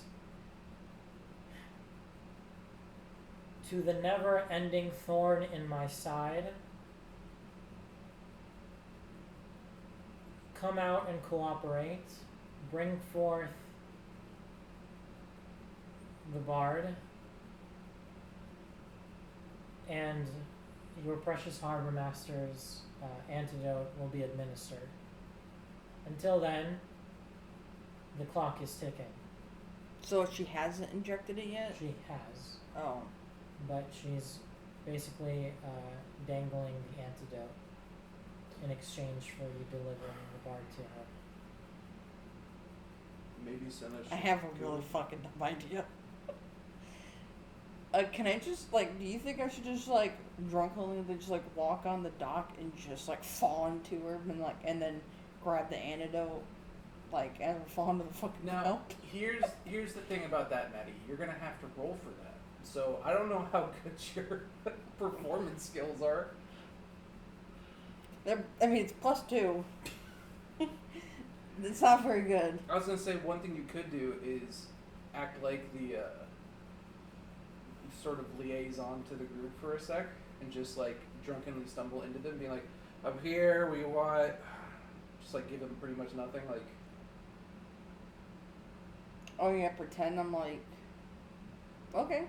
You know what I mean? Mm-hmm. Maybe there's a way, I am so curious as to I have no idea where the fuck this is going. Why the two of you are so dead set on trying to perform your way. We don't even know what's going on. It's time. We weren't even here. We were singing and dancing. She's really fucking smart, you guys. It's not that. I don't know why even at this point you're still committed. I don't understand you at all. Because I want to be committed, okay? In my head, it makes sense like this. Senna, I would think, would do that to try and buy Tyr and Alar's It's time. like a 1v11 with a literal demon. Why is she stumbling drunkenly into this? Because she's part of the party, being like, I'm here, you called me. just delay. Okay, and then now she's surrounded delay. by... Or, I could go underneath the dock, grab the thing from Vale so we can, breathe underwater, and then, maybe come, up underneath the dock or find somewhere to fucking talk, and then have her use her voice mimicry to act like she's Aldrich, or what the fuck his name is? Aldrich. And say, I'm right here, but have her, be like, what the fuck, where? Well, I'm gonna go confuse the shit out of her, and then come up behind her, snap her. I'm gonna get... So, a couple things wrong with that plan. Number one, I do agree with Dan. I feel like Selka would be like, where the fuck... You can't just, voice mimicry him. I know he's in that fucking tower. No, maybe you should. Maybe you can. We don't know that. I haven't said any critiques about that idea. I think that's what we should do. Well, somehow a giant brolic orc slips into the water. Well, I could be drunk as shit, just Just I have the bottle in my hand, so... They don't know where she is. She can get into the water probably quite likely. Yeah, with all the commotion they don't and shit. see her.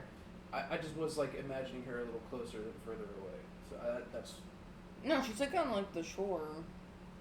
Okay, so I guess she could, and then maybe Vale sees her and gives her the cloak so that she can breathe underwater.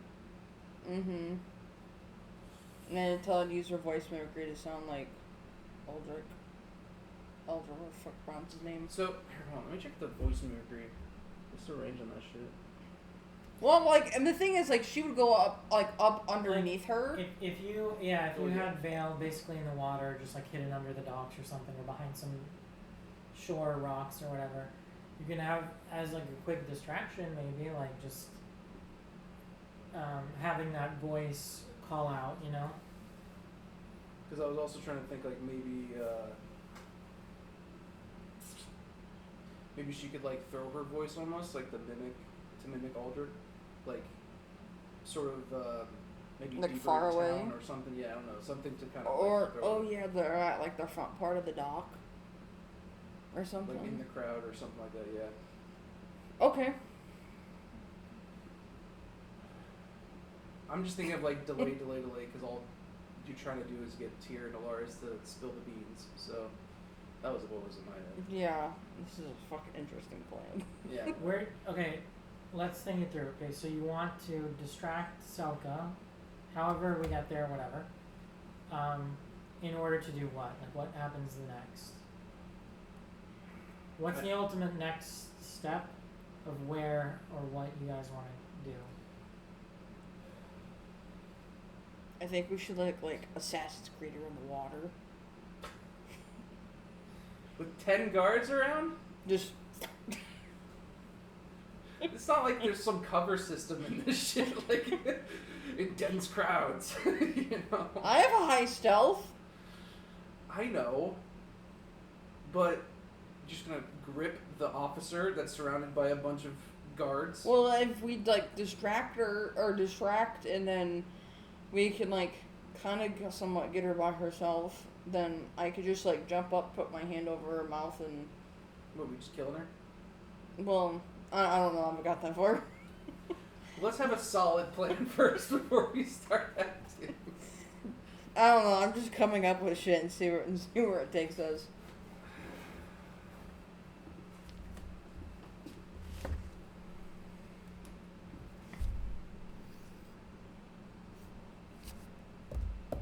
Is that...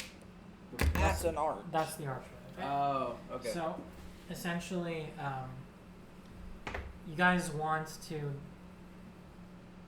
distract her and then do what? In order to do what? Like, you want to trick her with the voice. I want to trick her with the voice and have her, like, maybe have, like, whatever hand the antidote's in, like, have her, like, go on the one side, and I could just, like, use my stealth to, like, slip it out of her hands, the antidote. I don't know. I mean, there's an option. Is that what you want to do?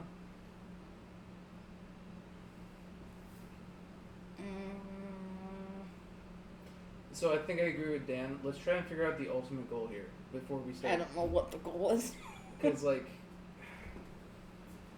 Okay. Or I could just, like, steal one of the ships. That'd be an even bigger distraction, but then you'd be, like, a wanted criminal in their eyes as well. Well, no, it'd be more like if I just, like, steal the ship and then, like, you know how, like, you just, like, tie something to the gas pedal and then you just, like, fucking jump ship? Like Ghost Ride? And then Yeah. And then I could, jump off, like, the other side and they don't see me. And then they'll go fucking chase. I don't know. I'm just throwing shit out. No, it's an interesting plan.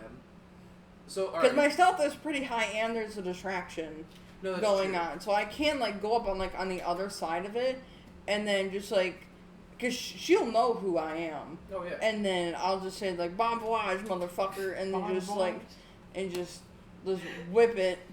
So, do we see the vial of antidote on her? Like, is it on her belt, like in the picture or something like that, or? No, I'll be nice to you. I'll, like, let's say while she was, like, teasing it, she holds out a different vial, like, basically tantalizing it. Okay. With you guys. Does she have all that shit on her belt, too? Yeah. Okay. Yeah. I don't know if that was an AI thing or what, but, okay.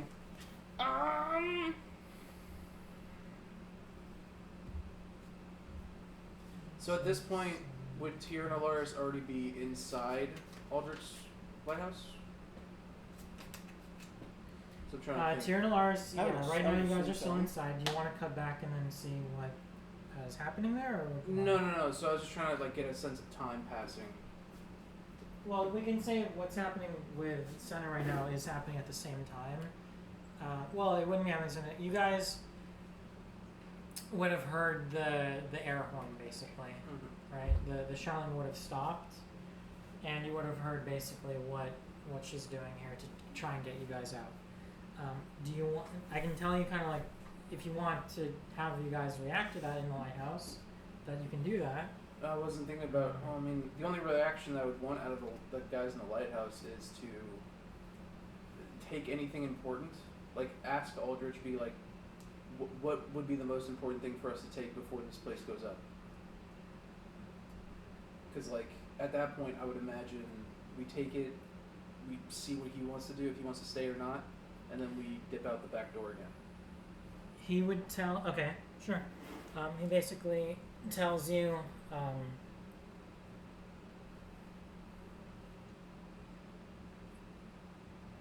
You've learned all there is to learn that you can use within this library. I would advise at this point you link up with your comrades. The way that you came in by the shore, like to this lighthouse when you guys came up, there's a sloop at the base of the lighthouse. It's small, but it'll get you to where you want to go fast. I can't leave my collection, and I can try to slow her down and buy you some time, but the information in this library cannot fall into her hands. If worse comes to worse, I'm taking it with me to the afterworld.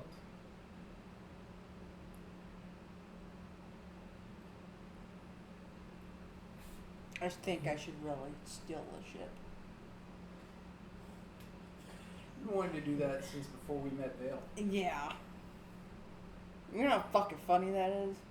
Having chased a ghost ship. You can do that. So, I would say at that point, Tyrion Lars should take him at his word, because this shit is getting too crazy and hectic. So, they dip out the back door, and they find the sleuth? Is that what it's called? Sleuth? The sloop. Yeah, Sloop. it's basically the small boat. Shouldn't And he's basically telling you, like, Get the fuck out of here. make your way to that archway, to that portal, and sever the ties that bind myself and Vale, and seal the rift to where the Aboleth can no longer intrude into our world. See, the other part that I'm having trouble with, Maddie, is this. Now that Tyr and Alaris are done talking to Aldrich, we somehow have to get back into town to get to you guys.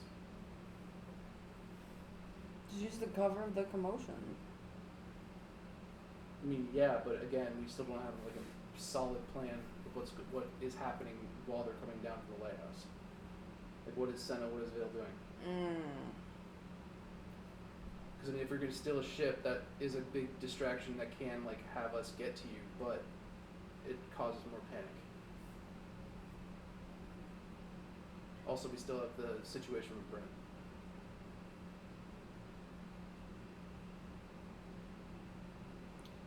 I think Senna takes it in her own hands. She goes down the water, grabs the cloak to breathe underneath the water, and then she hops on a fucking boat, ghost ships that shit, and then hops off on the other side, like I said, and then maybe comes back and then takes the antidote, kidnaps Bryn. We all get on the fucking sloop and take off.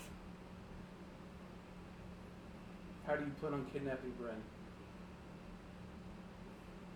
Well, that's good because I mean she might leave them to die because, or I don't know if she'll go with the ship,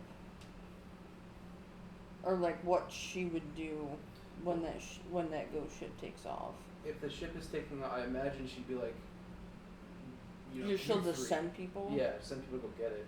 Because I imagine she still wants to be here with Bryn, making sure that we're coming out. That's also like thins off the guards around her, so like, and then I can go up behind her and Assassin's Creed her ass,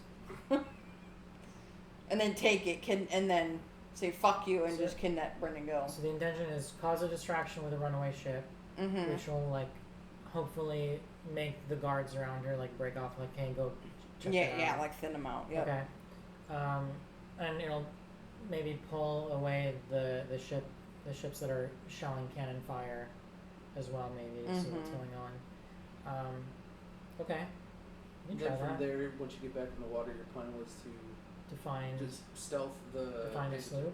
No, well, we already know where the sloop is. She just wants to... So the question is, do I stealth it off of her, or do I walk, or do I like go back like on the shore and then I like...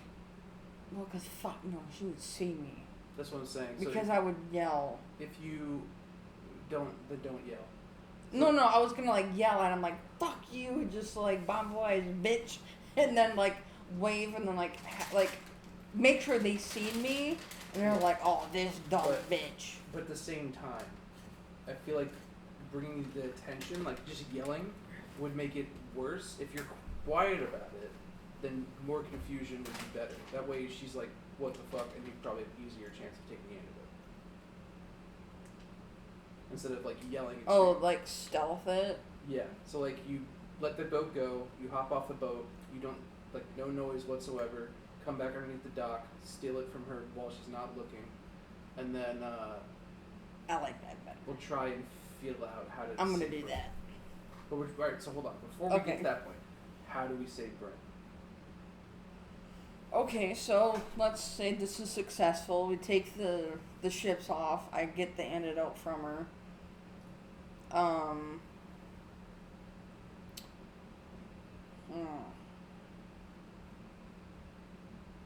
How close is the sloop from the dock? Or where's it at in correlation to the dock? It's by the lighthouse. Would Vale know any sort of... Wait, do you want the sloop or one of the ships? No, I want the sloop. It's by the lighthouse. The sloop is below the lighthouse. That's where we're trying... Like, we're coming from to try and get to you guys. Oh, fuck. I know, Okay. so I thought you were going to grab one of the, like, the Navy ships and just have that go. Well, I know. I was gonna like set it off and have it be like a wild goose chase for them. I mean, so real quick, does Vale know of any sort of rock, sea creature, or something that could act as like a syringe?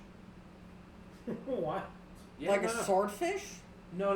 Like there are actual like crustaceans that actually act like a fucking like piston that look like feel like a syringe. Like a mosquito? Kind of. What I'm trying to think of is this: to save Bryn's life. You could, after you take the antidote, you could use something. Can't you just like drink it? Well, it's injected. I mean, I guess you could, but how are you Let's going say it's drinkable because that makes life easier. Okay. I mean, the idea was you slip some sort of makeshift syringe through the dock into his like legs or knees and give him the antidote that way. Because like trying to get him to drink it would be a little more challenging. Is the antidote in the syringe or is it just the vial? It's just a bottle. Okay. The antidote is a little bottle. Where's the syringe at? In his neck, probably? It's in her hand. Okay. She injected it, now it's in her hand. Maybe it's in her back. Yeah. I mean, if you can try and steal the syringe as well. Nah, I think that's too much. Yeah. If I was like drunk walking up, like pretend I was, then like. Love how we keep coming back to it. I know. I really want to do it. Next, the question is, how long does he have, and how the fuck do we get it in? Is the real question. That's our end goal. No, I know. I'm just trying to figure out how to get to that end goal. You said it was drinkable, right? Okay, Yeah. so don't have to worry about that. You can just Pepto-Bismol that shit. I have an idea, actually. What? Instead of Assassin's Creeding Selka, you pull Bryn off the dock and then give him the antidote underwater. And then you guys all collectively swim to the, I guess, to like the shore or something. Maybe we even signal to you like a Tyrion Alaris, like, come this way, we found a boat.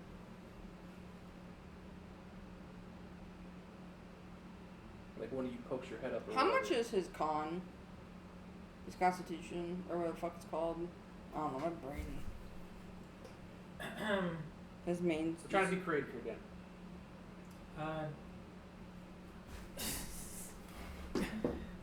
Let's Yeah, say, his constitution. His con. let's say it's 12. Okay. What's his modifier? Is it like a... +1. Fuck. He's a somewhat older human man. Does she have the ability to call, like, a dolphin or something that can swim that we could use as, like, an underwater vehicle? Does she have that ability? To, like, call upon animals? Hold on. Oh, wait, post that in the chat. She technically has the controlled resonance, or Siren's lull, and it also doesn't say anything about like what she can control or charm. Is it a once per day thing? Because she used it earlier. Excuse me.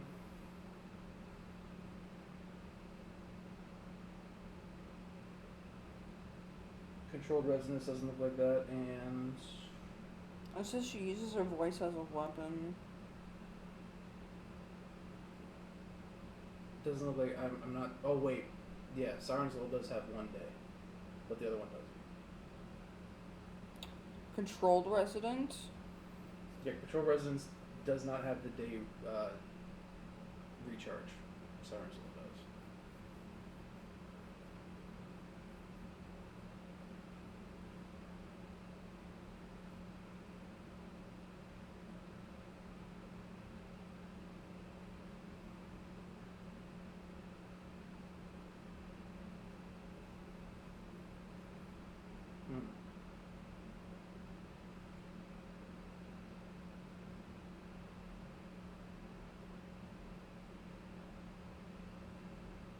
Veil can hold her breath for up to 1 hour. Okay. Oh, she does have a charm ability. Yeah, she has multiple charm abilities, but I don't know if we use them already or not. The Siren's Lull?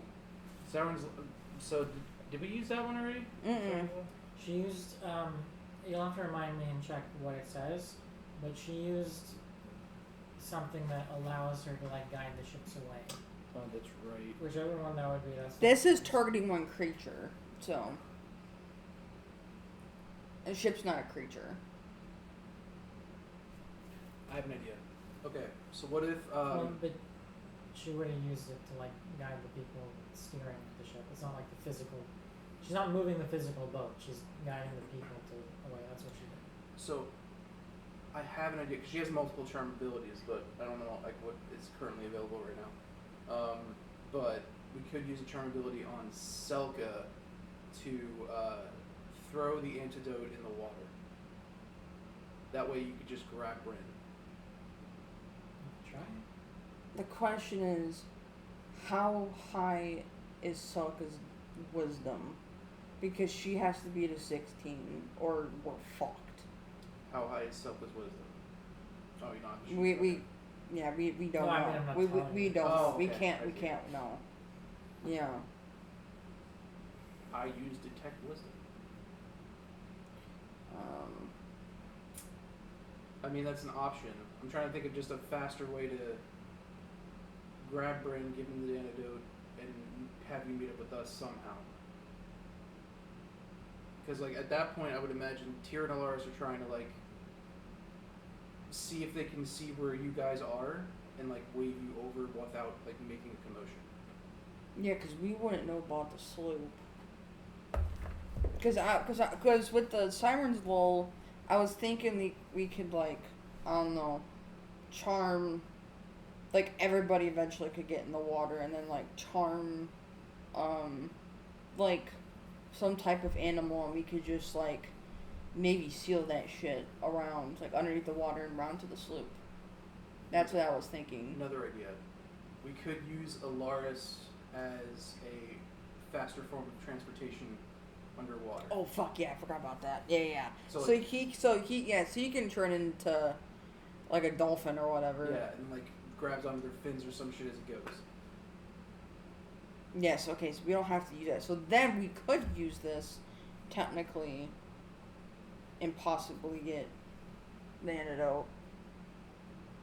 Because, like, that way, if we just grab him after, like, you steal the antidote or something, however we get the antidote, then you got, like, honestly, at that point, Alaris can lead all of you to the sloop. Or sloop.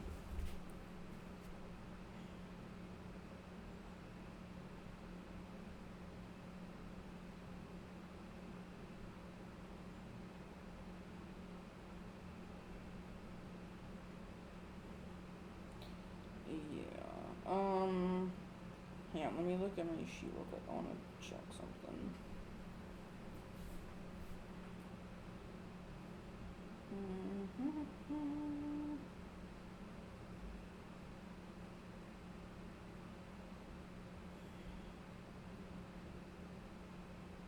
Okay, so let me actually start writing down this fucking plan. Okay, yeah, I'm looking at something. Oh, I got anything.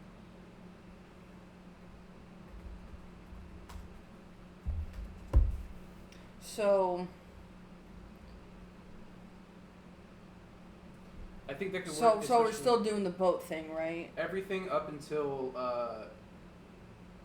we try to get the antidote from Selka and save Bryn. We have down. Definitely doing the boat thing, doing all that shit.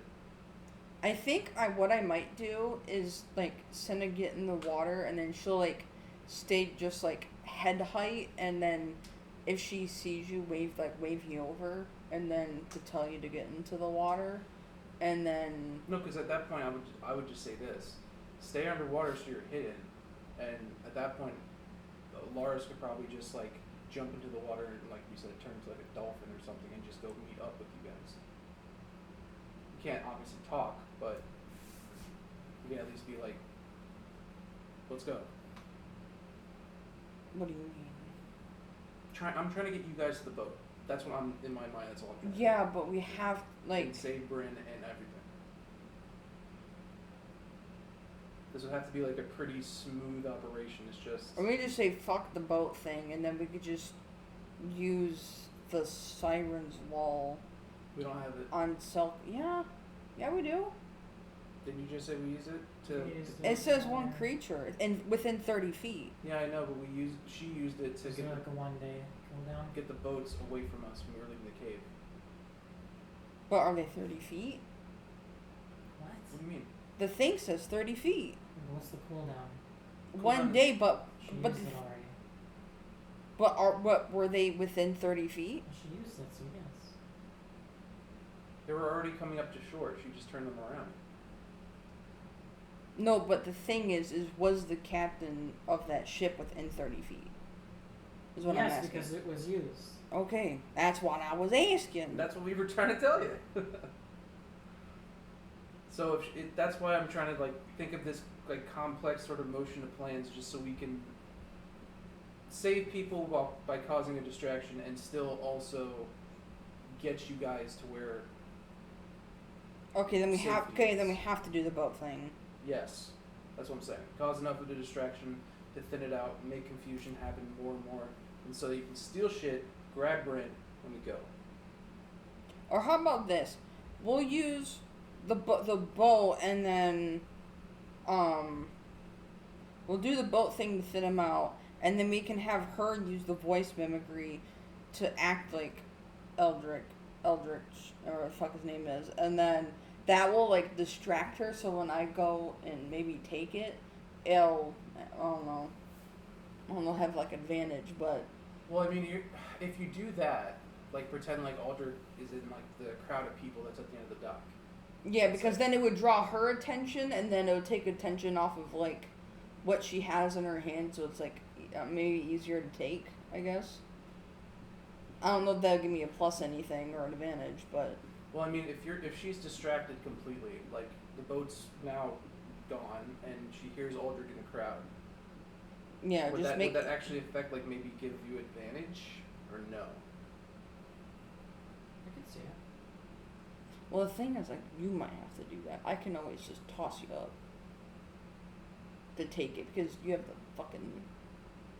Oh, I know, but I'm too Gloves. far away from you to like do it. Well, I'm just saying, like, if you come in the water with me. Okay. At what point why would Tyr get in the water?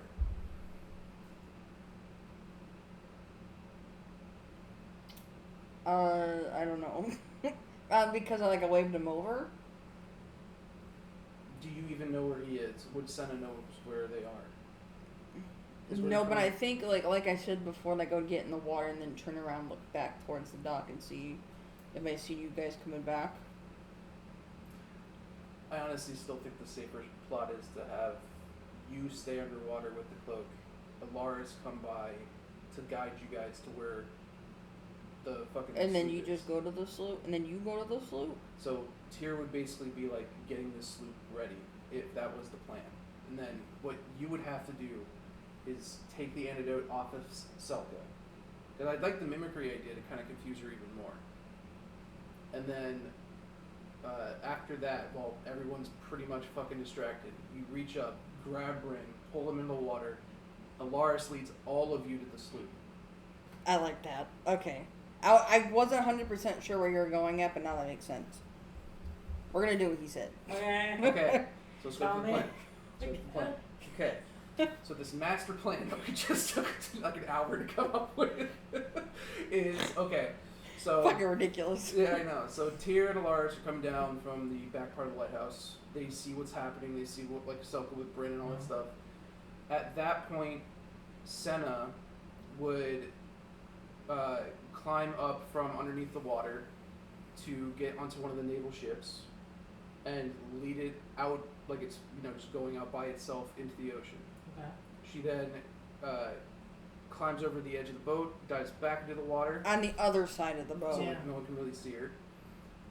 Stays under. So at that point, Tyr and Alaris would definitely see the boat, and most likely Senna's shenanigans. Yeah. And then I would say at that point, Alaris takes it upon himself to dive into the water, knowing that that's obviously where you guys are at this point. Wild shape into a dolphin, or something that can carry, or at least like hold the pull of all three of you. And well, 4. Because of Bryn.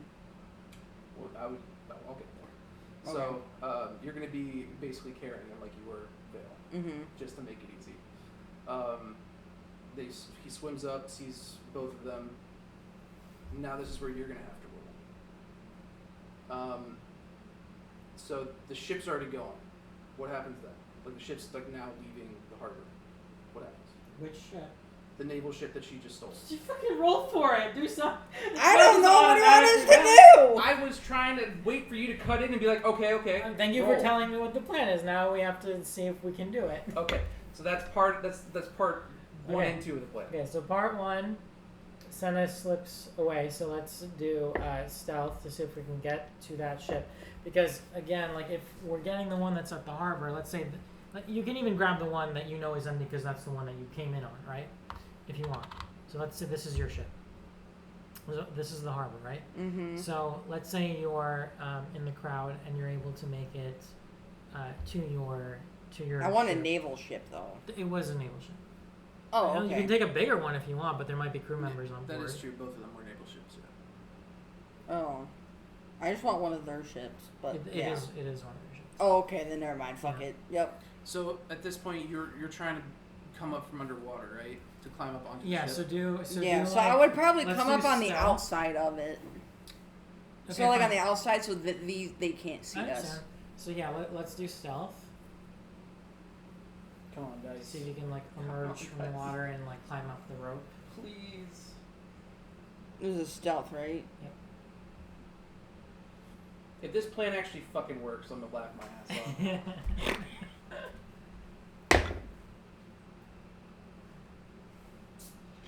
20.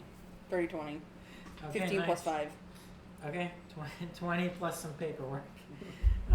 Okay, so with that, you're able to just like very quietly, without disrupting much of the water. Again, there's a lot of commotion, so it makes sense that not many people are going to see you. You're covered in that cloak, so it's easier to kind of like get on board. And you make it to the helm of the ship. What do you do?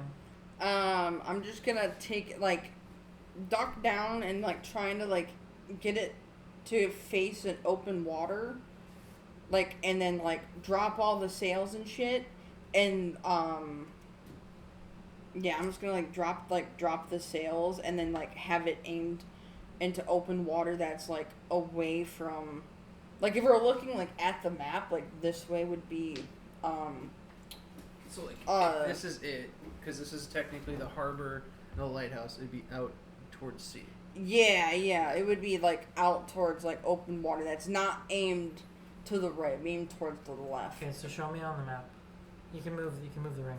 So I'm guessing this is what you meant. So like, she would pretty much like turn it and aim it out into the water, because like if the cave's over here and this would be all the land that we like went to go find Vale, it'd probably be the opposite direction. Yeah, straight up. So yeah, that's where it's going. The opposite direction of that thing. Yeah. Okay. Fine. So, since that's going, I imagine before it even like leaves the dock, like the harbor, she hops in the water, right? Yeah, I'll hop off on this side. Okay, makes sense. So you start going. It starts kind of like veering, and then from there, you're able to successfully dunk back in the water. And let's do. Trying to think how far away. Can you do like a Constitution saving throw? For Just to see if you can make it, if you can swim all the way around, like successfully without getting like too exhausted or whatever. Because you would have to like link up. You would have to like dive in and then link up with the others at the lighthouse, right? No. Depending on how far away that is. Let me come back. Oh, you want to go back? Okay. Yeah, because I still have to get an antidote. Antidote and Brent. Okay, and so you're in the water, right? You're not swimming. You have the cloak, so what are you diving down below? Yeah, like the Pirates of the Caribbean. You know when they have like the boat over their head. Okay, fine. Okay, so you can breathe underwater. You're good. Yep. It's just a matter of like how much stamina you have. Which is that a thing that you would have to roll for or no? That's a good question. For like how much stamina to just keep swimming. Did we ever do stamina? Is it like a strength thing, maybe? I don't know. I've never done that. Maybe Dex? Presents an attempt to resist now.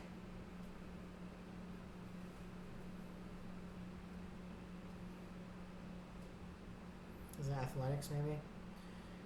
It said there's technically no official mechanic called stamina. Okay, do an athletics, because it's saying like allows you to jump farther than normal, stay afloat in rough water, or break something. Okay, so you said athletics? Yeah, just roll athletics to see if you can like reasonably do it without getting like too tired or whatever. Oh boy. 6. 6 total? Yep. I rolled a 2. Okay, so with a 6 total, you're able to like dive back into the water off the ship, but at that point you're getting really exhausted from the swim there and back. And from there you end up starting to get a little bit gas and running out of energy. So let's say there are like some pontoons basically. You're able to swim over and like grab on to get like a quick rest. At which point Vale is able to see you basically pausing. Now you're no longer in the water, right? So you're more visible, so that kind of like puts you a little bit at risk now. Okay. So as this is happening really quickly, we can say that like 5 of Selka's goons have peeled away, as well as 1 ship to try and chase it down to see what's going on. After like I have like a small break, can I just like go back down and try to make my way to the dock? To the dock. Yeah.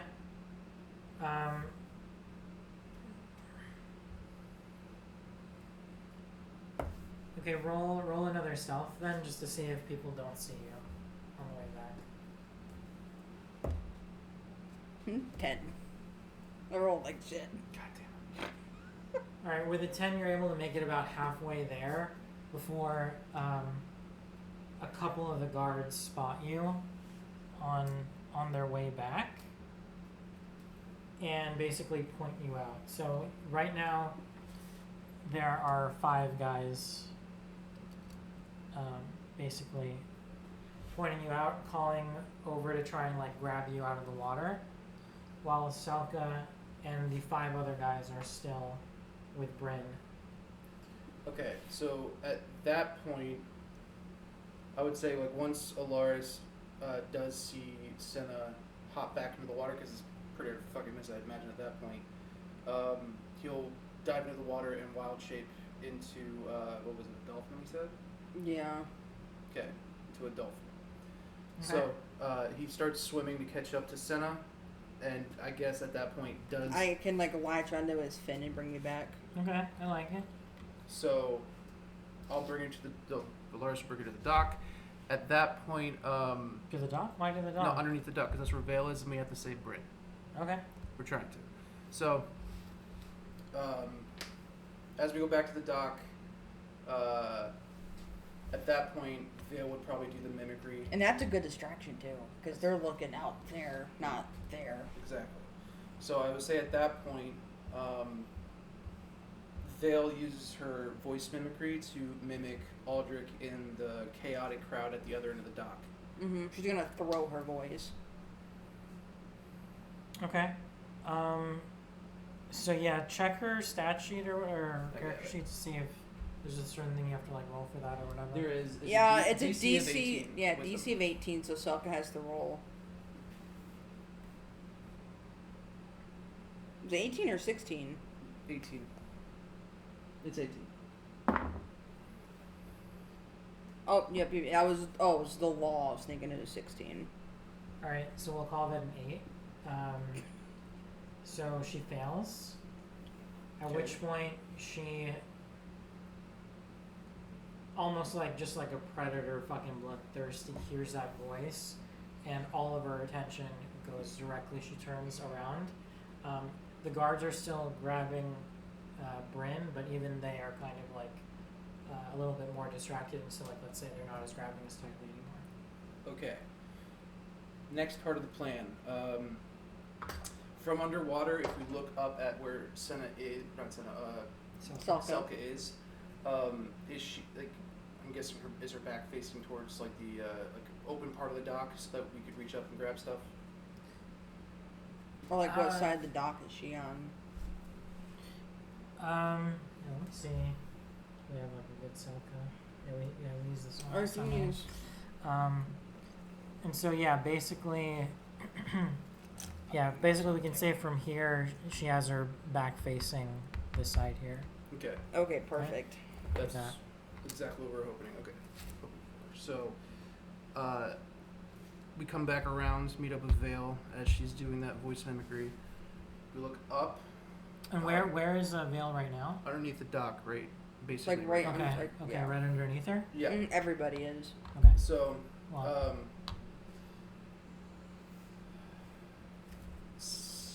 You would have. And where's he at? He's probably like right behind her, next to her. Yeah. They're basically like on the dock right here. Yeah. Okay, so now you're gonna have to roll a good sleight of hand. Okay. To do what? To reach up from the water into her thing to grab the antidote. So the question is, do I get any plus? Is this an advantage roll? Because of the distracted. Maybe, but you're also underwater, and also how are you going to get up there, really? I'm guessing since they're all distracted, the way I thought about it was like coming up from the water, she'll just like put her hand slowly onto the dock, reach up as just like push myself up and just okay. You can roll with advantage then to see if you can do a sleight of hand. No, please work. Come on. I want this plan to work so bad. Don't let me down. Nat 20! Nat 20, bitch! What was boom, 16. Okay, yeah, I think either one would work. Oh, thank God. So, Nat 20, you're able to just basically like Call of Duty, just fucking Navy SEAL style, just like quickly emerge from the water. Alaris gives you like a little boost with his tail fin, and just like with that you're able to just like almost very stealthily catch yourself almost a little bit like zero gravity onto the docks. At which point, how are you doing this? What are you doing? Oh no! So I don't think we wanted to get onto the dock. I think we I just just take it from her. Reach, go back into the water. Okay. Yeah. Okay. So from that, said. he's able to basically elevator you maybe a little bit with the end of his tail. At which point you're able to grab. Are you grabbing the entire? How do you want to do it? Do you want to grab the entire thing, or are you trying to rummage around? How are you grabbing? I just want to take the vial. So I'm guessing we know where the vial is because she held it above her head. Yeah, let's say it's still in her hand then, that specific vial, and then the rest of her shit is just like in her belt. No, just the vial. I don't want to fuck anything else up. So you're able to grab it out of her hand. I'm trying to think if you would have to do like so that's what I thought like that was. Like some sort of like strength contest or whatever to like wrestle it out of her hand. With the nat 20? Well, I'm trying to think like. But she's also distracted. The sleight of hand is to take it out of her hand. Take it out of her hand, but then how do you get out? How do you emerge? That's like a stealth thing, man. So can you retroactively roll stealth? So it would be stealth and sleight of hand. Yeah, so you'd have to roll stealth as well. So since she is distracted. Okay, so do I also get an advantage stealth? On stealth too? Yeah, because she's distracted.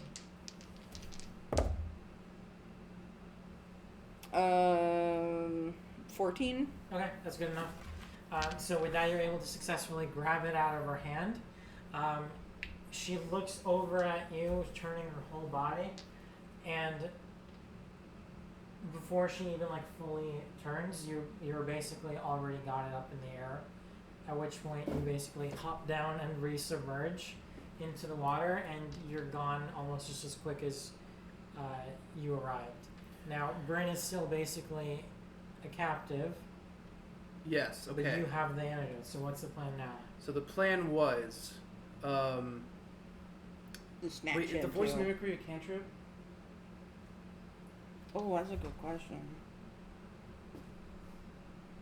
It says a trait, and there's really no cantrip entry here. And there's also not really it's a bonus action. Cooldown, yeah. So since DM rolls, I guess, can we use it again? Why would we use it again, though? Distract them enough so that they would probably not pay attention to Bryn. The whole thing was... Oh, yeah, we can call her like a dumb bitch and hurtling slurs. If you want, yeah, 100%. Anything to distract her and the guards even more, so that the plan was you literally, at this point, stealth doesn't matter. Hop out, grab Bryn, yank him in the water, and we go. I think we should just fucking take him. I mean, I guess we can at that point, but I mean, I think once they realize exactly what happened, especially if we're super loud. Because if we fucking go and take him, we're underneath the water. It's dark as fuck. They can't see in that water. I think Senna is now out of the equation. I think you've used your element of surprise or whatever to drag their attention in one way. There's still 5 guards. They're still grabbing on, and now she's hyper alert to you specifically, or at least to where you were facing. So I think you grabbed it and you bailed. Now behind her, you still have other guys in the water. Maybe they could do the grabbing for Bryn. I was also going to say this, since Big Brolic Barbarian, what if punches through Doc, pulls him down to the water from Doc? Oh, fuck. I saved you. It's like a bloody mess. Drinky. Num, num, num. Here goes your plane. Because I'm trying to think of the easiest way to do this, and if Senna is, according to you right now, is not going to be doing it, I'm trying to think. Yeah, I think she did her thing. I think that's it. So I can't do any more. I mean, you could do another, but the step, I don't see you grabbing Bryn within this turn. I think something else would have to happen. I have an idea now. So if you want it to be immediate and sudden, then they could do something. Well, it would have to be Vale, right? She would have to do something because he's not here. What's her strength? Her actual strength's not that bad. I know. I was just thinking either so maybe she would come up and grab, or she would charm Bryn to the point where he just dives in the water. Says, fuck it. But what would she use to charm him, though? That's what I'm trying to figure out. I don't know what she has. Well, the thing is, we can't decide. Why would you even need a charm? I'm trying to think of an easier way without having to fight any of them. No, he's also grabbed, he's too. being restrained. Yeah.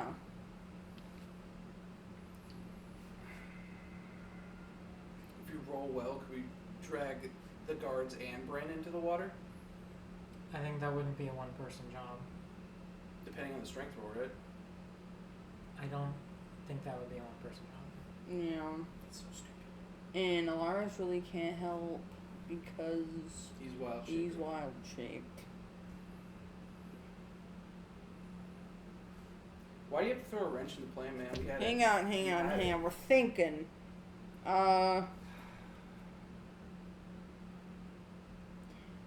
This is kind of fucked up. We can have Vale harpoon him. Take him, because it says it drags him 20 feet. So, we can harpoon him and yank his ass into the water. Okay, how about this? If we do that, can we make it so it's not fatal? Like, I'm talking like... Yeah, maybe, like, even miss him and hit his jacket and yank him in. You can certainly try. That is the only way I can tell. I like the idea, but you need to roll really well. Then we can fucking do, we can use Alaris' heal shit. Yeah. But he has to come out of wild shape, though. But we can eventually heal him. Get out of wild shape if this is successful. Okay. That's the only thing, because, like, yeah, because you can't hit him because you don't, yeah, because you're not there. I think... I like the idea, but you need to roll really well to not kill this man. That's what I'm trying to think. Okay, yeah, I guess we harpoon him. She backs up a little bit, harpoons him, and... I would say yanking him towards the maybe, like, in his leg. I mean, there are arteries in the leg, but we'll say... Yeah, like... But we'll say that it also depends on how we roll, because if we roll well, then I'm guessing we actually get a non-fatal part of his leg. And we can give guidance because Alaris is there. All right, help me out. See what I have to do to roll it. Okay. If there's like a plus whatever. So the harpoon is it's a +6 to hit. Yep. Reach of 5. Okay, reach 5 feet or range 20 to 60 feet. 2d6. So then, would I be rolling against a DC that I just think of? No, you have to hit him. You're rolling to hit, so whatever his AC. You have to beat his AC is. Okay, you have to beat his AC. Alright, let me check really quickly then. And then we're gonna give, because of Alaris, we're gonna use guidance. Okay. And it's a +6 to hit? Yep. What are you rolling? Guidance. Oh, okay. From Alaris. And I should probably roll to hit, so... Well, I thought he was. No, he was. You're rolling to hit. Yeah. Gotcha. Alright, here we go, boys. Come on.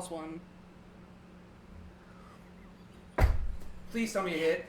Did it hit? Did it hit? Nick killed him. Did we I kill him? rolled a 13, +1 is 14. AC is 14. Meets it, beats it. You did it. Yeah! Yes! Well, and the +1, yeah, it's 15. That's funny as shit. Oh, boy! Alright. So... Okay, so where did you aim again? Can you walk me through here's what I was thinking, and you can correct me on this if you don't think it's a bad idea. So, Vale would be doing it from right here. Oh, I thought she was behind. No, so that way it would be easier for him to escape. That way, okay. That way you and Alaris can literally just meet up with them and get to the sloop. Okay. So, from like where the boat was like leaving to go out to open ocean, yank Bryn in, and then once Senna and Alaris see Bryn hit the water, they immediately go pick them up, and we get to the sloop on the other side where Tyr's waiting. Where were you aiming at him though? Was it to like grab his... now? I say midsection. No. No. Organs. Okay. Then where the organs? All right. There's everywhere. There's a fucking organs. I understand, but less deadly places to hit someone. I said midsection. There's only like intestines and shit there. We can repair that later. Well, there's like arteries and shit in your legs, and then there's really important stuff right here. Okay, I'm done. The harpoon just fucking launches like a bullet out of the water. Grazes the front of his abdomen, but in doing so, cuts through and pierces through both sides of his overcoat. So one jacket here, the other here, and then the kind of like the umbrella effect, basically opening up. Mm-hmm. Like opening up and then wrapping around his midsection, pulling him into the water. So you just graze his stomach, maybe a little bit of like a flesh wound. Thank you, Dan. Okay. Dragging him into the water, and then Vale kind of catches him shoulder to shoulder. At which point? Yes. At which point? All right. Senna and Alaris would then meet up with them. They'd all use Alaris as a way to kind of travel faster through the water, all the way to the other side where the sloop is, where Tyr's waiting that he was setting up. Okay. Can we do a dolphin strength check? It's a lot of cargo. I don't even know. Do they have a dolphin sheet? Yeah. I would assume so. Yeah, for sure. We're a large dolphin. I don't think that strength's pretty high. Okay. I think they're pretty strong motherfuckers, though. They're definitely strong. Killed people with their tail before. Who'd you roll? 17? I rolled a 1 plus 2 is 3. Yes. So he's not able to drag that many fucking people. It's 1 plus 3. I'm kidding. He's not able to drag that many people as dolphin. He's able to make it just a little bit, just a few feet beyond the docks. You guys are still submerged well enough to where they can't exactly see you. They might see like very vague silhouettes and shapes in the water, but they can't see exactly where you've gone. At which point, what do you guys do maybe for an extra little boost or to help him out? Wait, hold on. What does Val have? Tyr's not with you, right? Tyr's setting up the boat. Okay, Yeah. is he coming to me or just hanging out there? He's hanging out there. The plan that he and Alaris that I thought of was, Alaris told him set up the boat. I'll go try and help them out. Okay. That's what Tyr's doing right now while Alaris. He's at the sloop. Okay. Yes. Tyr's at the sloop. So I would say.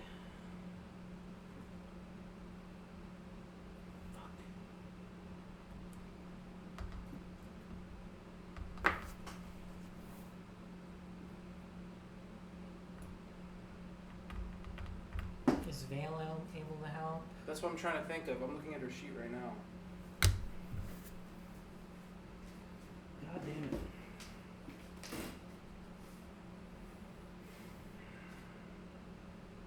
So, roughly how far, if we made it to, like, the edge of the lighthouse where, like, Bryn was ripped in, how far would we, like, have to go to get to the sloop?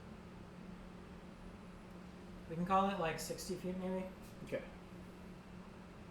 At this point, the guards are kind of haphazardly firing different attacks, arrows, spells, casting them directly into the water. So you see kind of like firing squads going off around you in the water and just kind of that disrupting things, but none of it's hitting you. They don't know exactly where you are. What if we use evasive dive, but as a way to move? So evasive dive says if Vale is within 10 feet of water, which she definitely is, and is targeted by a ranged attack, she can move up to her swim speed without provoking opportunity attacks. This movement must end in water. Okay. Could we use that as like a form of propellant? Yeah, I could see that. Okay. So I would say. Kind of gives him another little boost. Yeah, well, like, can that also, could she do that with Bryn? Yeah, I mean, if she, do you want to do that like with everybody, and then that'll be maybe with the Oh, disadvantage? sure, we can do it with everyone if that's what, yeah. Yeah, like if you guys are all hanging out together, just holding hands. Okay. Is there a plus whatever? Like, what do I do? No, it's just a bonus action. Okay. So at that point,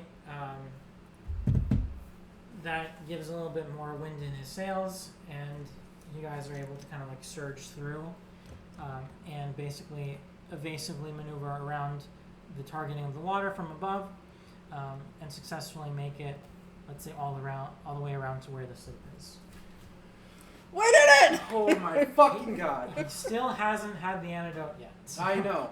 So at that point, I would say we bring him up to the beach or whatever the fucking sloop is at. I'm guessing on a beach. I said we get him in the sloop and then do it. Yeah, well, that's what I'm saying. So Okay. like we would all get out. Alaris would change back from wild shape, get in the boat, and the minute we get in the boat, we put him down and give him the antidote. Okay. So you're able to do that. He's kind of coughing up a lot of water. He wasn't really prepared to be dragged out like that, and you guys stayed submerged for a little while there. So he's kind of in really, really rough shape, just on the edge of his kind of almost like deathbed almost. So with that, you successfully administer the antidote. He starts to perk up a little bit more, but he's clearly just out of it and exhausted, just not in a good space. At that point, you link up with Tyr, and you board the sloop.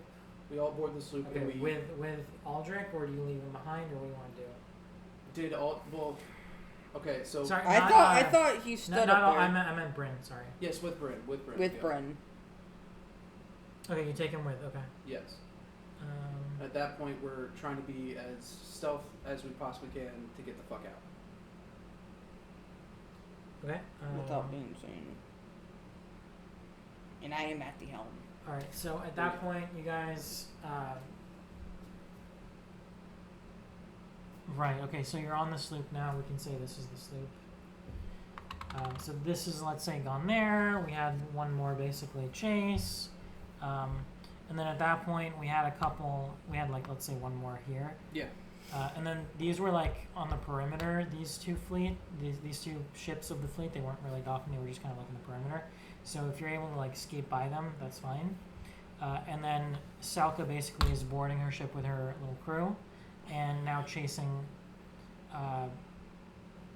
But she's not really sure exactly where you guys went. Okay, so that kind of maybe buys you some time here. So what was this again?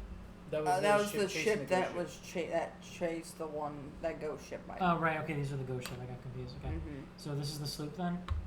Yeah. All right. So these are basically gone, I would say, because that's fine. We can get rid of them. Okay. Yeah. Okay. So from there, we can say that you guys are headed towards the coordinates that you guys have here. Yes. For the arch on the map. At which point, in the distance, you hear a flurry of cannon fires basically just erupt more and more rapidly and aggressively. They're starting to target the homes, the shops, just every part of the village. And finally, of course, the lighthouse itself is being targeted more directly. Are these the ones that are hitting the lighthouse? Yeah, let's say so. And then this one, maybe originally it was, but it got used to try and chase them. Alright, so as you guys are making your way through, you guys do see in the distance that you're leaving behind you. Let's see, what side is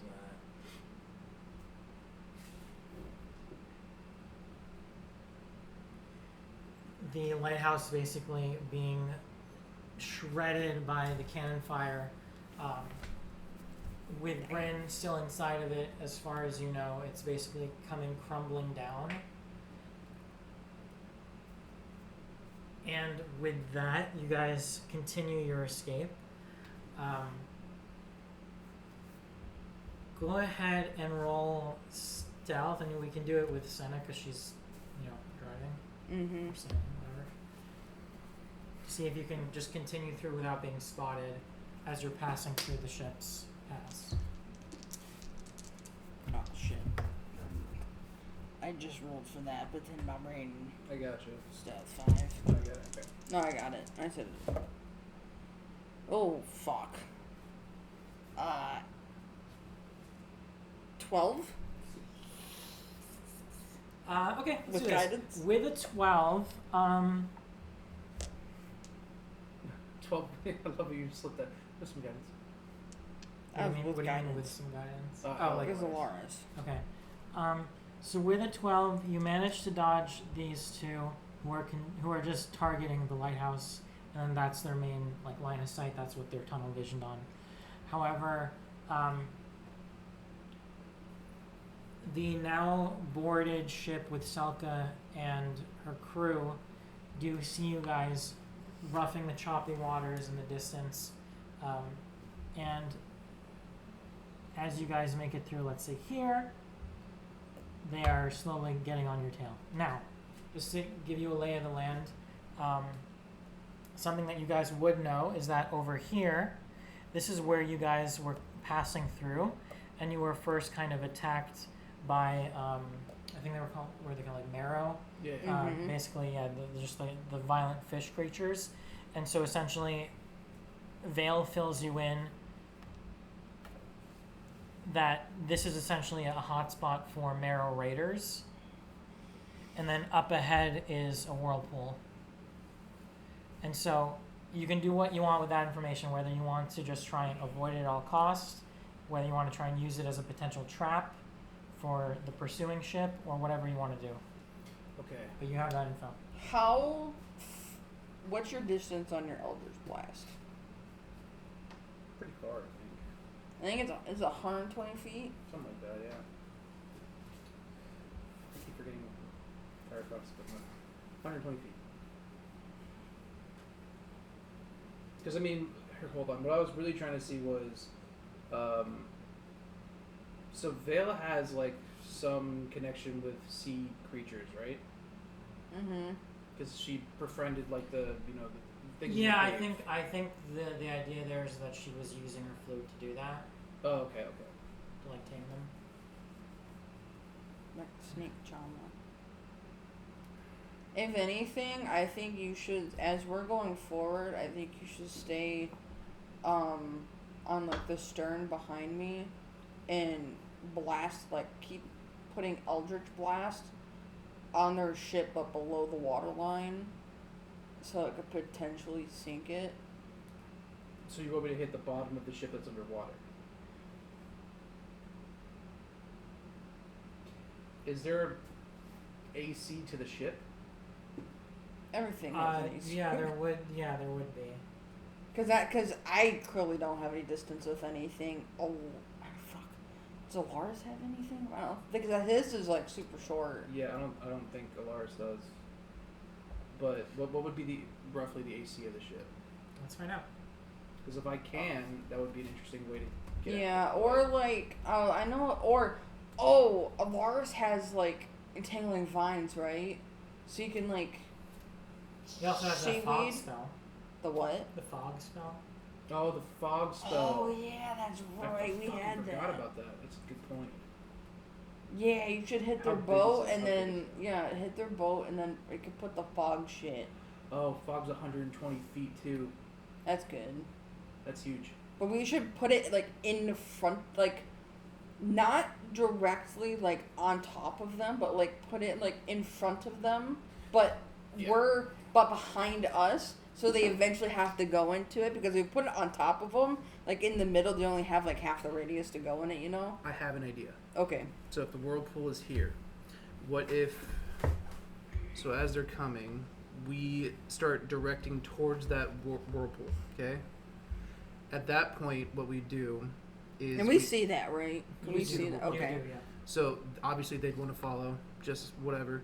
What we do is we get close enough to the point where we still have time to turn, put the fog right about here, so that when we come out, it's very visible, like easy to know, like there's a whirlpool in front of us and we can turn. Yeah, and pivot, but they think we're still going over there. Bam. I like his idea. Okay. So... Yeah, he can just cast that, right? There's no... Yeah, there's no cast. It's actually...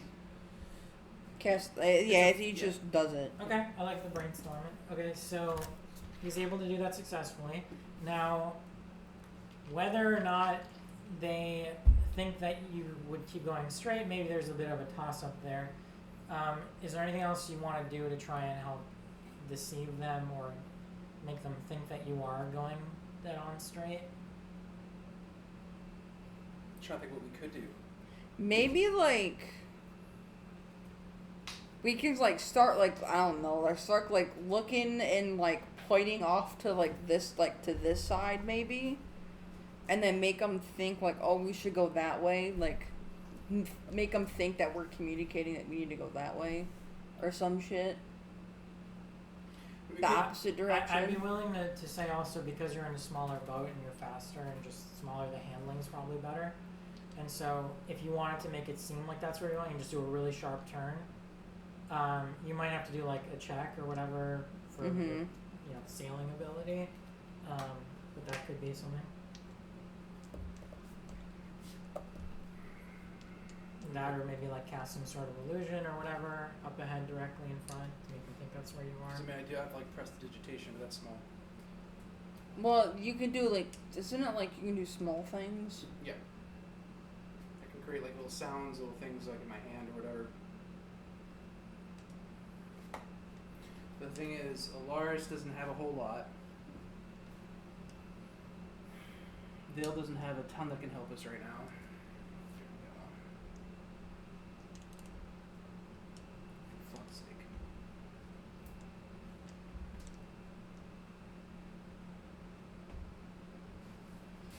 Or we can just, like, doesn't he have, like, entangled vines or some shit?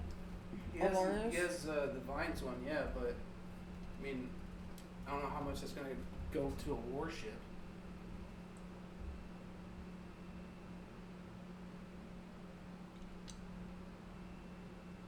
Yeah, he is entangled, but it is 90 feet, which is a lot.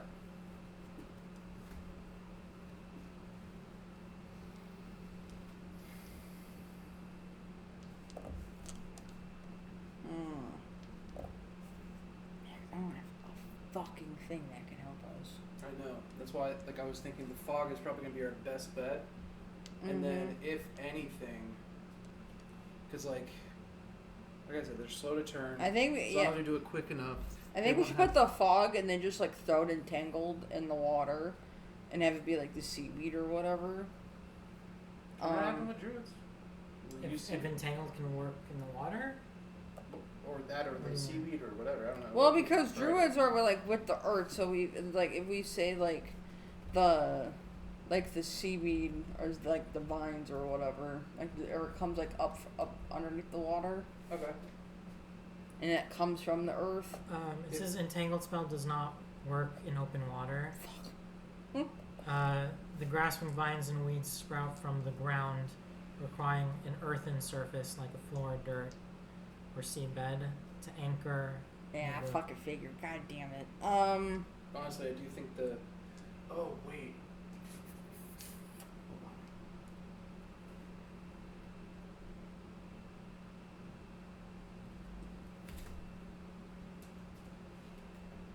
Please tell me this is what I think it is. What? Thunderwave. Alaris has it. I'm trying to think of a creative way to use it to maybe, like...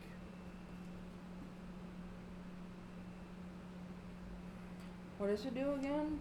So I know it has, like, Wave of thunderous force sweeps out from you. Each creature in a 15-foot cube originating from you must take a Constitution saving throw. Yeah, but they're too far. No, I know. I wasn't talking about attacking them. That wouldn't do anything to the ship. So, I mean, like, if we do have the fog up right now, let's say they're chasing us, whatever, and we do the plan where, like, we put the fog basically, like, around us, but, like, literally right behind us, so that just before we have, like, no time to turn, we get out of the fog, start turning, and head towards here while they're coming into the fog. Because they're going to have no choice. Yeah, I think that's our best bet. Okay. I'm trying to think, what could you roll to see if you could make that maneuver possible? Would it just be like acrobatics or performance or something? Maybe performance? No, it wouldn't be performance. Maybe athletics. Let's see. Maybe dex, I think. Could be dex, honestly. I think that might be dex, yeah. Oh yeah, I could see that, like hand-eye coordination kind of thing. Alright, so yeah, go ahead and roll. Please, Maddie. Hang on, I think I have something that can help us here. We had one solid masterpiece of a plan function. We need something else to work here. I still can't believe all that fucking worked out.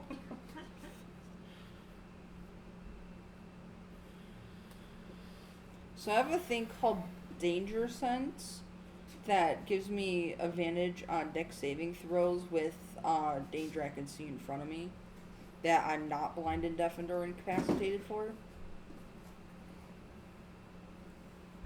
What does that do? It gives me an advantage on my dex saving throws. But is it a saving throw? I don't know, is it? Is it a check or a saving throw? I wouldn't say, well, depends how, okay, I'll do this with you. Depends how late you want to do this. If you want to do a saving throw and get whatever advantage that is, then I would say you would have to, like, be on the edge of it. Okay? Okay. But if you want to do it before you reach it, then it wouldn't be a saving throw. It would just be like a maneuver that you're trying to do. That's fair. Okay? So that's up to you how close you want to call this. It's up to you too, Medic, like this whole thing. We drive.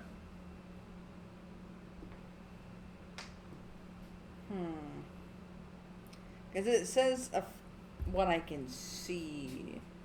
I know, we'd be out of the fog by the point that... I know, but, like, the danger of this, it's called Danger Sense. So I get advantage on the shit I can see. I would imagine once we get out, you can see it. I know, but his thing is if I go before it, it's not a saving throw. But if I go in it, it is. Yes, and you get advantage. But at the same time, in it would still be the very edge of it. So as long as you can like steer into the edge and then out of the edge, you get an advantage. You want to do it? Do you think so? Because I have advantage on it. I mean, fuck it, why not? Yeah, and my dex is kind of high. You've gotten this far, might as well try something ballsy.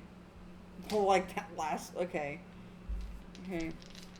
I'm gonna use the saving throw, so I'm gonna go in it.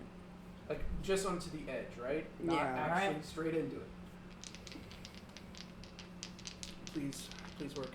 Please work. So fucking nervous. Wait. Guidance from Alaris. So many guys. Oh my god. Come on. Okay, that's not bad. 22? That's a success. Yeah, I would have made. I made 15 plus 3 plus 4. Yeah, I would have made it 15 to be honest.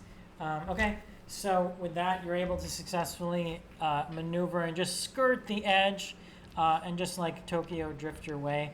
The sloop is starting to like spin counterclockwise, a little bit out of control. You're fighting, trying to get the sail back into control, trying to catch the waves.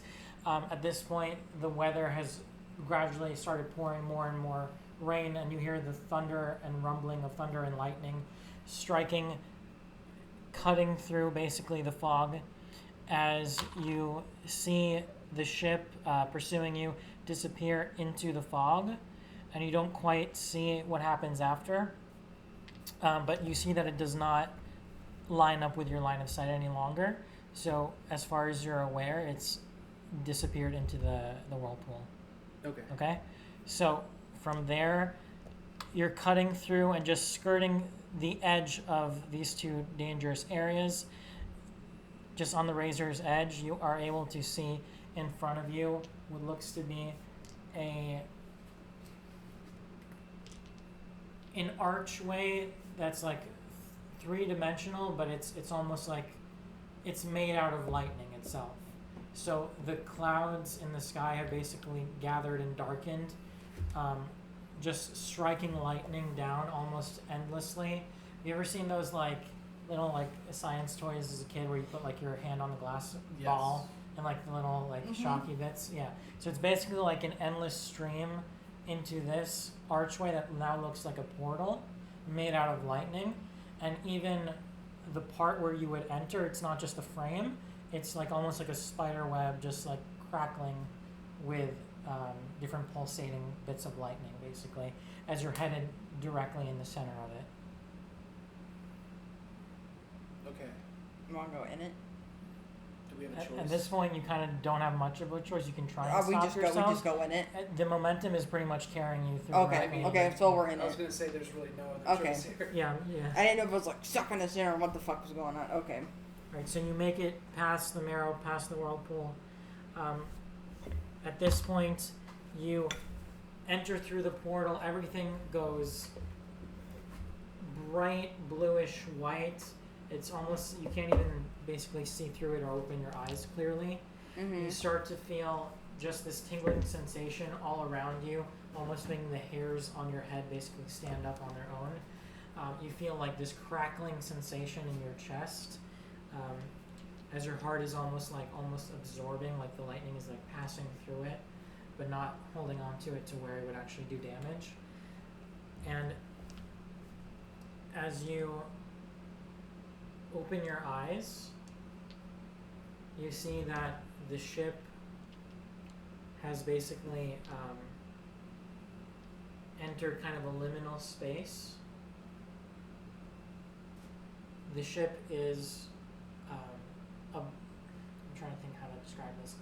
You basically entered a liminal space where you are submerged in water.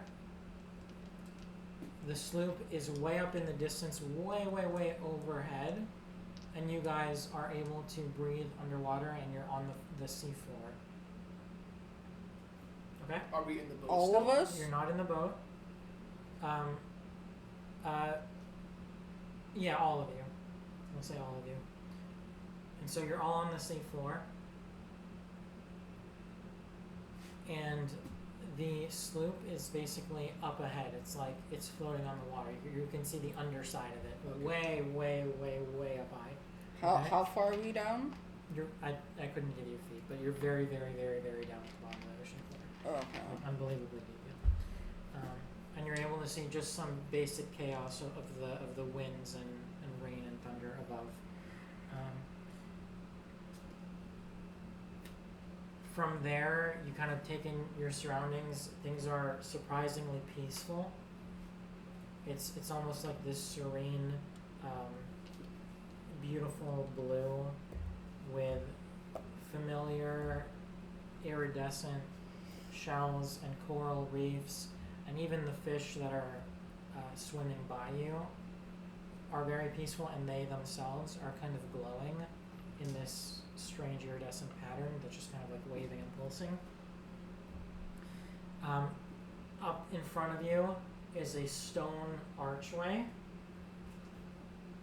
with different kind of patterns engraved all along the archway.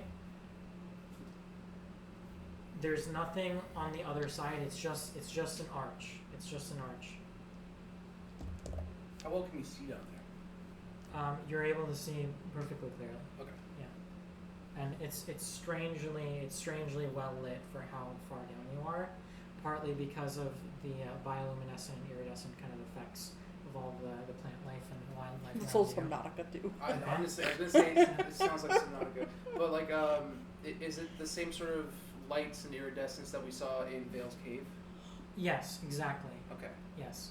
In fact, once you approach, you start to see, similar to the shells that she gave you, you start to see just massive shells, just completely overgrown, but are pulsing and shading with those colors as well.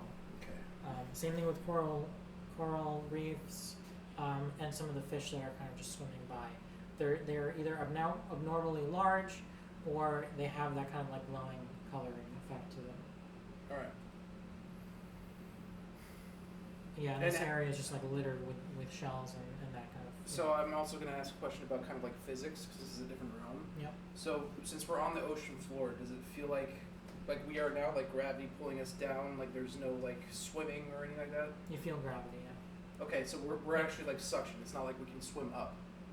Correct. Okay, Yeah. that's what I'm trying to figure out. What's Bren looking like? I mean, that's a good question actually. What is he looking like?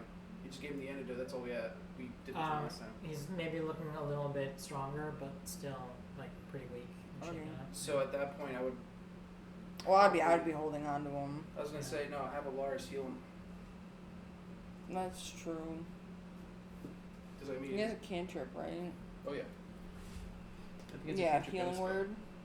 He has healing ward as a spell and as. Sure. Oh, he has mending as a cantrip. And Well, he has, mending's not health. Is it not? No, it just like fixes things. What about fixing a broken sternum? Well, according to Dan, we fucking missed him and we just grabbed his jacket. Yeah, you just kind of like raise Okay, him. okay. I just wanted to make sure, like. He's not like dying. He just. He's just like fucking exhausted, Yeah, Wendon. okay. Yeah, I guess I just like carry him. On my way with Bren. Okay, what if? Hold on.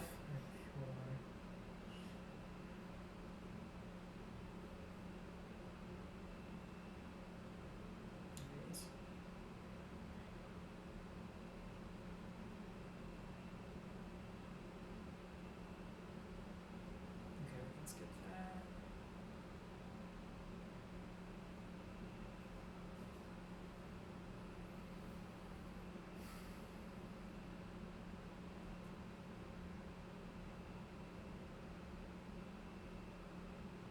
Okay, yeah, we can do it this way. So as you guys want to do or say anything or what, like what's going on as you approach that portal? What are you I doing? mean, there's just a bunch, like basically what you described, but we're just kind of trying to take it in, I think. Okay. Yeah.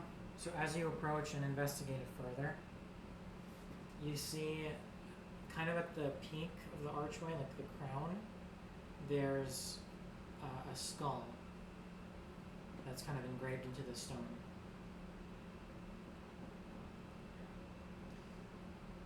As you look at the different engravings and the different kind of characters that are written on the border of it in stone, I'm trying to think what you guys would have to roll to like decipher it. Maybe Arcana, to be honest. I think that would probably make sense.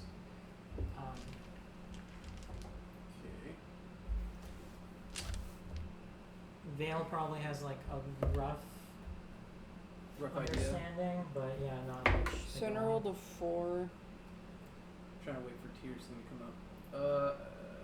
That would be a 9 for tier. Holy fuck. Okay, well, Lars nailed that shit out of the park. That is a 23 for Lars. And for Vale... I rolled a 9 and an 11. Wait, hold on. What did Lars do? Lars got a 23. Okay, that's good enough. Alright, fair enough. I guess we'll do that. What are you doing, man? I don't know, I'm just bored. I'm trying. I was waiting for us to roll so we know what the fuck's going on. Yeah, So I okay, guess so... since Lars got it, yeah. Alright, Alaris got it. As you approach, you're able to kind of decipher the words basically saying, "You know the notes, now play the tune, and tell me with whom I commune." Say it again? You know the notes, now play the tune, and tell me with whom I commune. And that's what we hear, or what's engraved? That's what Alaris reads to you. Oh, okay. I think he turns back and says that to Vale. Okay. I mean, I think all of us would probably look at Vale for that. She's the one with the flute. Mm-hmm. So She says, "I can play a tune, but I don't know what this is talking about." Insight check. I was gonna. I think she's lying. I was gonna say, can we do like an investigation on it to see if there's any more inscriptions on it? Yeah, you can. Okay. God fucking damn it. I rolled a 17 Nice. I guess Okay. that- Yeah, does we'll use it. Yeah. for insight. I want to see if she's lying. So, for insight, she's not lying. Damn. Okay, so we'll use the 17 for that shit. For the I love how you're just not trusting anything. It's so great. Fucking Insight Aldrich. Insight the portal. Is this portal lying to me? Where were you on 9/11? Answer the question. Pulls out a sword to a portal. Alright, so do we find anything else in the portal? Any other inscriptions? Do an insight, or not an investigation, you said you wanted to, right? I was going to say, we're not taking that 17? Well, no, because she used it for insight. Okay. I would have used it for investigation. It would have been super helpful. I got 19. Very nice. Okay, even better. 15. Now now you have that, and plus you know it's not lying. She's not lying. So it's a win-win. Guidance. So 16. Hell yeah. Tyr looks up and down at the etchings on the portal, or on the archway. He's able to see patterns that kind of repeat, just the silhouettes of what look to be like bodies, but they're all like horizontal, and some of them even look like they're gazing up at something, like they're about to kind of perish, like something is about like to turn them to stone or freeze them. As you look at kind of the base and the bed of the ocean, you also see mounds of ash, as well as some bones from different creatures, including humans, that just lay in the sand and the earth below you. Okay. Well, like no extra carvings, no like extra things that would. No, the main thing that you gain from that is that, like, dead bodies, basically. That's the main thing. Now, you said they're looking up. Where are they looking up to again? Just up into. It's just generic, like silhouettes of humans. Okay. Like being frozen, like that kind of. Okay, because I was like maybe looking up at something. Yeah. You want me to read the riddle again? Yeah. You know the notes. Now play the tune, and tell me with whom I commune. So the whole part is you know the notes.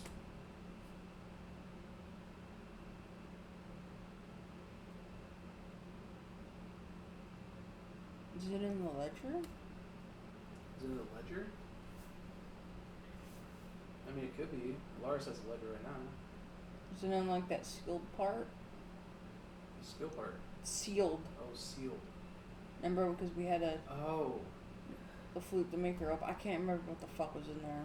Okay, so I guess we can check that. So Lars pulled out the ledger, and since the part that was sealed was unsealed by Vale, right? So what the fuck was in go there? back to Vale with the ledger and say, is there anything here that you saw that would reference this? She flips through the pages. One of them does stand out.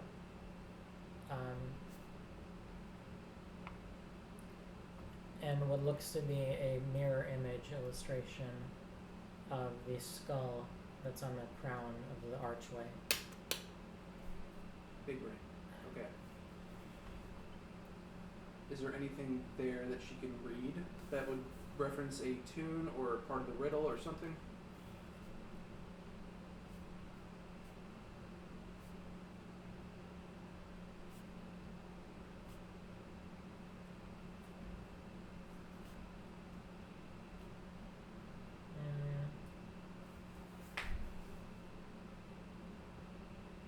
Also, any other reference of the skull or anything else that we're seeing? Yeah, I'm trying to think of something to help you guys out.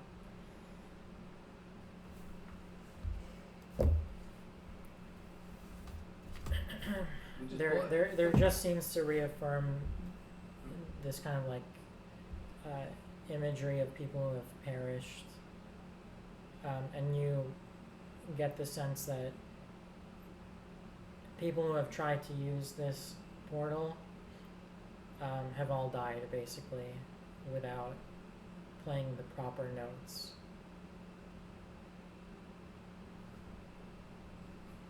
This thing like pulls out a keyboard and plays like the 3 notes from Close Encounters of the Third Kind. Da, da, da, da, da. Plays the WWE fucking John da, da, da, da. the John Cena theme. Honestly, this is starting to feel like a little like Rick and Morty. Just show me what you got.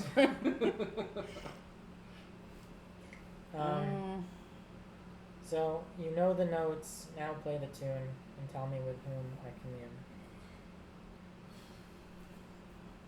Okay. Hang on. Okay, sorry. Sorry, just one thing. Mm-hmm. Above table. You don't have to tell us, obviously, where we heard it if we did. Have we heard these notes before?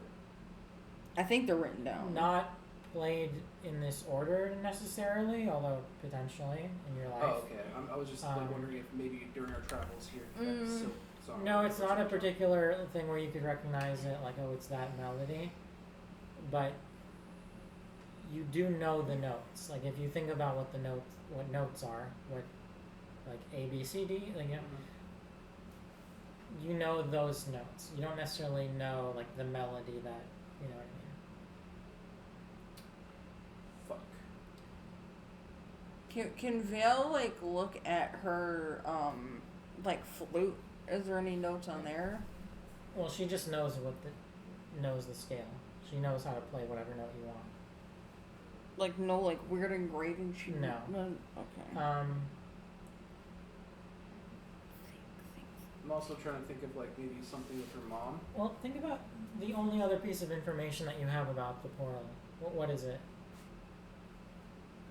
What besides that there was an aboleth that uses it to... No, but the literal physical doorway here. What do you know about it from what you've seen right now? And that you've confirmed with the journal or the ledger? Well, there wasn't anything else in there besides just of people dying. Yeah, skull, death, dead bodies, bones that litter the... Is it dead? D-E-A-D? The note's D-E-A-D. What? The notes that we're supposed to be playing. You can try. Then we die. Fuck. Do like the dead people, like so that's such a far fucking reach. Do like the dead people that we see, they have like a sign language and they're like holding up notes or something? I don't know. Are they holding up instruments? Okay. Do they have instruments around No. them? Anything like that? No? Okay. So then it's... I don't know if it's actual notes then. We're missing something massive, and I don't know what it is. It's gotta be something that's literally in our notes that we're not seeing. What was in the ledger again that correlated with the fucking thing? Skull, dead bodies.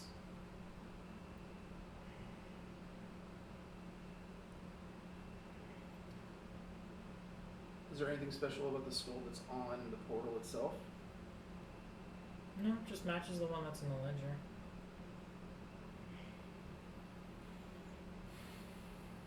You don't want to try the dead thing? Well, alright, so it doesn't also reference, like, the riddle doesn't reference how many notes, it's just play the notes? It just says you know the notes.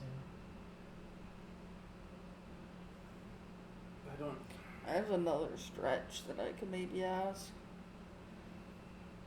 Like, when I look in the ledger, like, what are the first letters of each word on, like, the page? Oh, I see, like a cipher.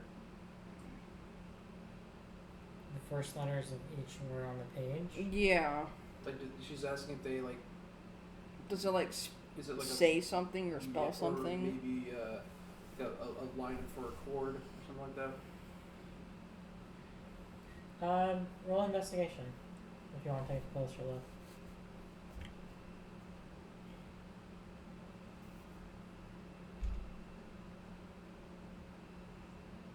Maddie, whatever die you're rolling that actually gets higher, please use that die more. She keeps using... She's been using the good one, but now she just used the brick. Yeah. It was a good idea, too. So yeah, you don't see anything Fuck it, that I'll stands do out that. to you. I'll roll. What do I have to roll for again? Just do investigation, yeah. I'm waiting for my shit to load so I can get my plus. Holy shit, alright, that's a 16. That's 11 plus Okay. 6. So you're able to... 17. Okay, either way. So you're able to see a bit of a pattern in that a few... Every word that's written with the word A,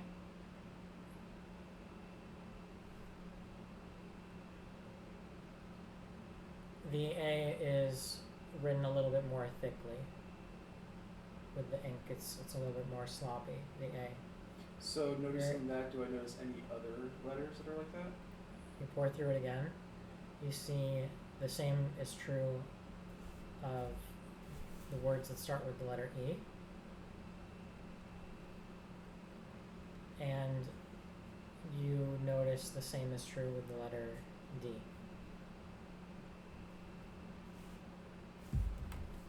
If it really is dead, I sort of fuck with that. So if we go in order, left to right, bottom to top, does it give us like... Like a chord, like a note Yeah, progression? like I want to go like, if we went and like played them like in order, left to right, top to bottom. I mean, we can see if there's an actual like pattern to them. Yeah. No, you can try playing them in whatever order you're seeing them in. And the If first you one we are. saw was A-E-D? Yeah. Yeah, because music would be written like that. But at the same time... So if we read it from left to right, top to bottom, what is the sequence? Like, what would that sequence be? Let's say A-E-D, D-E-A. So you want to do that?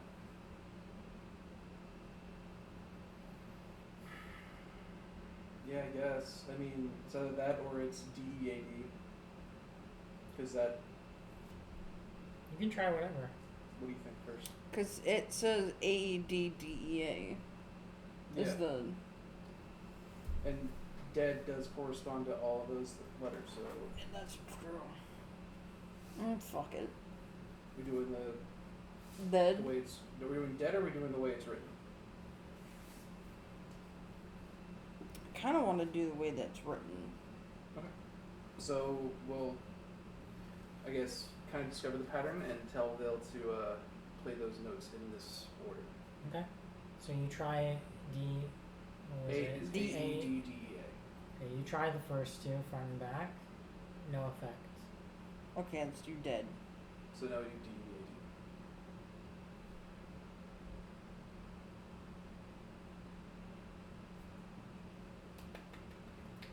It was. Also was It was. dead. Yeah, Stevie Dead. Wonder! So with that, God damn it. she plays the most beautiful melody you've ever heard. Swirls of bioluminescent fish start to go around her, and the shells and corals around start to pulse and become more and more vibrant, eventually leading the portal itself to manifest. However, it doesn't quite look as like harmonious and as beautiful as the rest of the scene around. Now instead, what you start to see as the portal starts to open and manifest a crack in it, the archway starts to rumble and shake and crumble apart, revealing a suspended eye with that kind of corrupted, iridescent look about it, gazing into your very souls and into your minds, hypnotizing you. If you want, you can roll to resist it. I guess it would be like a wisdom check. Everyone can try and do that. I love that fish in the corner. Yeah, it looks like something out of Futurama or something, right? It does. Yeah. Like when they poison the water or some shit and it grows another eye. Yeah. Alright, so it was, what did I get? Wisdom check? Yeah. Or wisdom saving save. throw, yeah. Actually, wait. Saving You have throws are advantage. different. You have advantage. On saving throws? Wisdom saving throw. Why would she have advantage? I'm what? You used your wisdom saving throw to get us out of the whirlpool, didn't you? No, it was Dex. No, wisdom, no. Oh, it was Dex. Oh, that's my bad. Yeah, that's my bad. She didn't do Fuck. great in school. You said wisdom? I was just Senna. trying to... Denham's Senna didn't do retarded. great in school. I understand that. For some A reason, retarded I was then. so this was wisdom. Yeah. That leads a cult. That A 10. is a 16 for tier, and that is a... What is Alaris?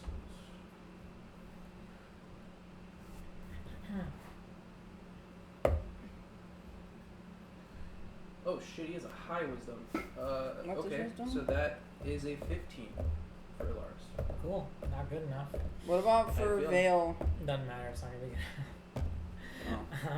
I'm gonna guess We're all it's, failed. it's probably over 20. So this massive jagged tear in the portal basically fractures this plane of reality. Beyond that rift, you see the eye of the aboleth.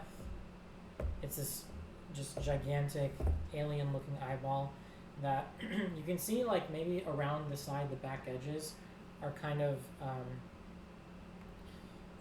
damaged and or not even present. Like it's just empty space basically, as the eyeball seems to be trying to regenerate itself, with its just kind of like negative energy just oozing its way through the portal.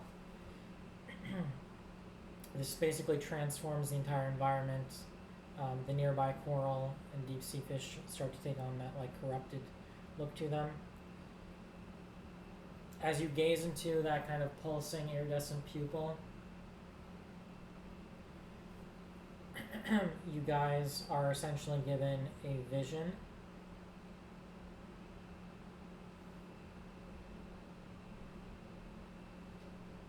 And you see, you basically almost like see this magical lantern floating in the very center of its iris, where the pupil would be. Almost like it's been stored within the eye itself, drawing this corrupted energy from all sides around into it. As you analyze this lantern further, you start to understand that this lantern is a soul lantern, like Alaris's, but it's not his, that has been used essentially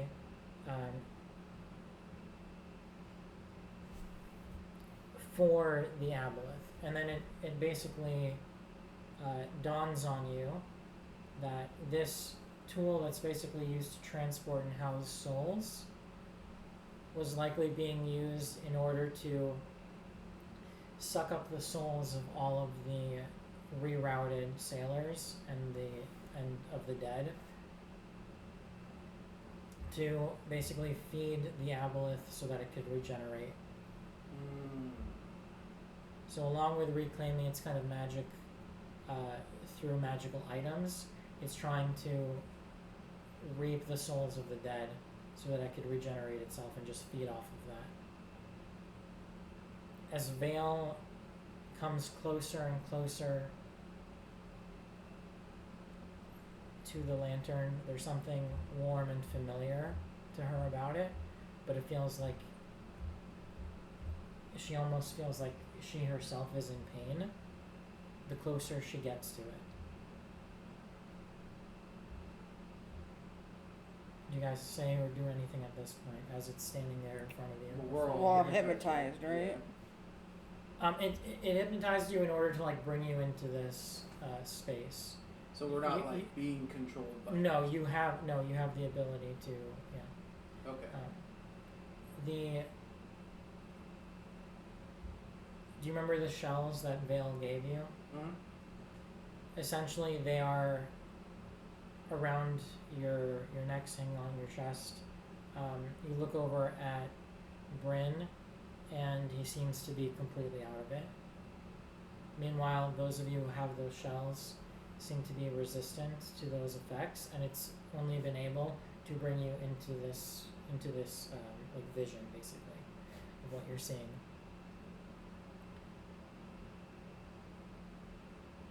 Can I try to get out of it?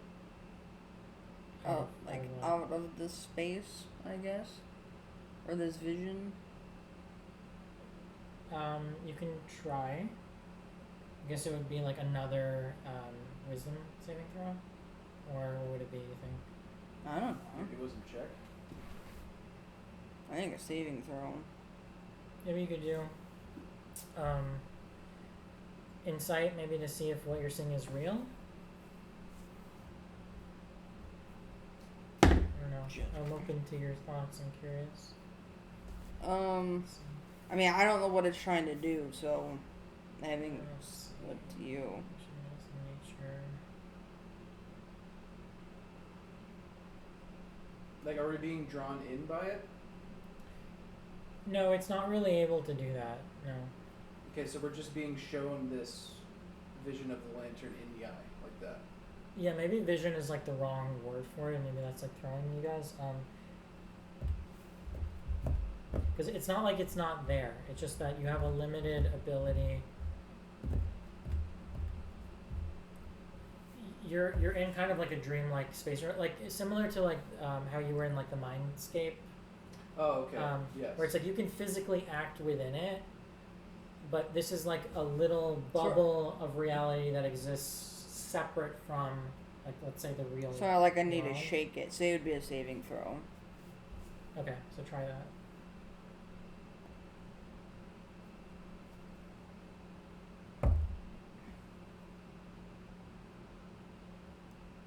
$19. Okay.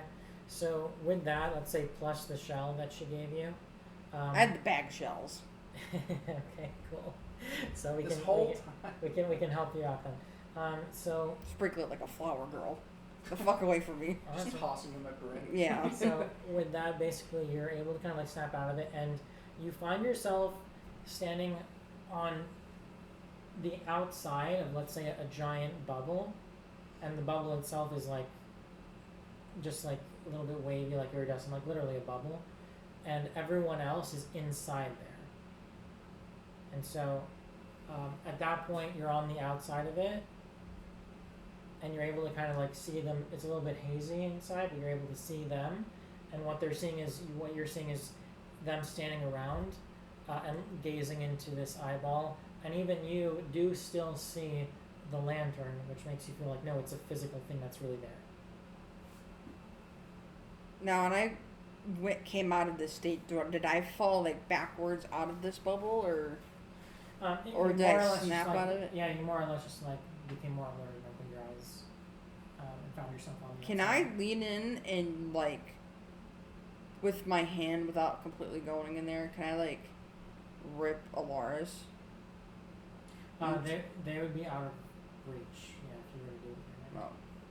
Oh. And you don't even know that you could get in there as easily as walking. You could try. How far is he in from the outer edge of the bubble? Let's say 7 feet. So if I like take my axe, can I just like? If your axe can hook go through him? it, then yeah, we could try that. But this does, like, the lantern does look like it's there, like it's a physical object. Yeah, because even if she can see Is it in the bubble? Yes, even because if you can even see it, then that tells you that it's a physical, real object that's there. Is it in the center of said bubble? Or like where's it at? It's in the eye.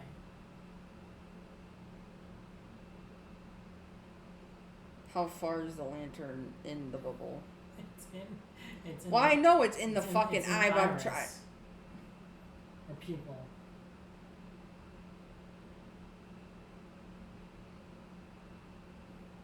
Is it at all plausible for me to get this fucking thing? Like hook it with my axe or anything? You're not. I mean, you can try. Just for the sake of time, I can tell you, you're not going to be able to re-enter it physically. Any ideas? I'm fucking stuck with looking at this shit. I know, like above table. Like, do you have any ideas? I mean, short of literally using your axe to break the portal itself, no. As players above table, what are you guys thinking about what you're seeing? I have no fucking idea. So from your description, what I think I'm seeing is this bubble surrounding the portal that we're all except for Senna in. This thing is peering straight through that portal with the lantern in the middle of its eye. That's pretty much what I think we're seeing, but what it's doing, I don't know. Okay. So, for those of you inside, you can interrupt me, Maddie, if you want to do something on the outside. But for those of you inside, the bubble basically, you're all kind of mesmerized by this lantern. It's dawning on you that this is similar to Alaris's, and that this is part of the Avalist plan to try and kind of suck the souls of travelers and sailors. Vale in particular is especially drawn to it, and she wants to reach out to grab it. Can I get to her with my axe and try to break the plane and try to like hook her back? You can try. The outside of the bubble is like a physical barrier, so you can try breaking it if you want. Yeah. I don't think I have a choice. Okay. Well, go for it, because I'm hitting it with my axe, right?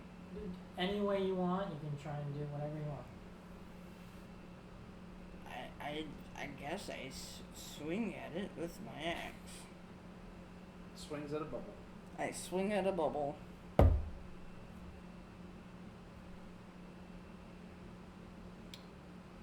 19. Okay, cool.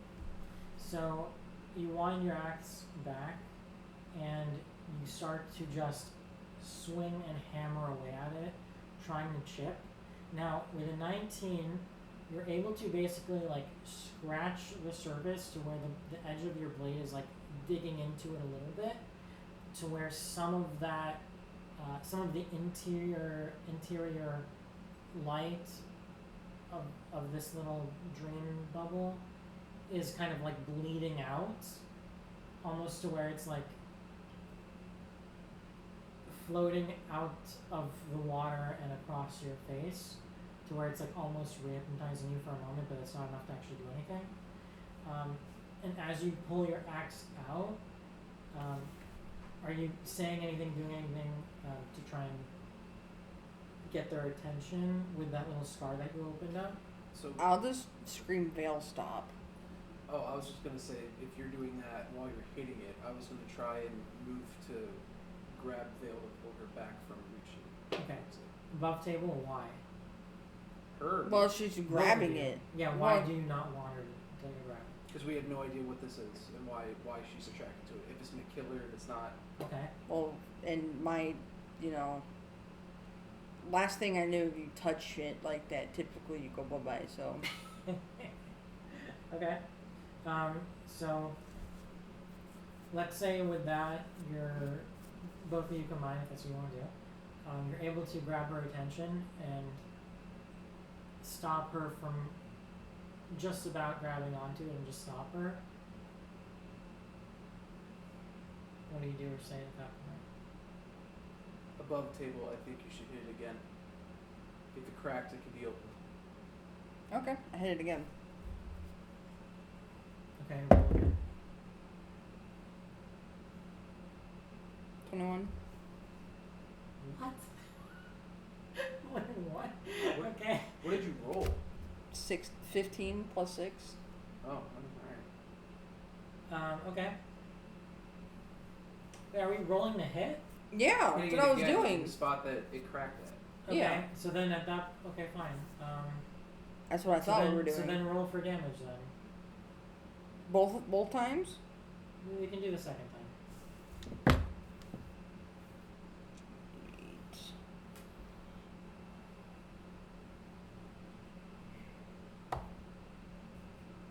5. Okay. 5 plus 4, so 9. Alright, and where are you aiming? It's where I cracked it. Okay.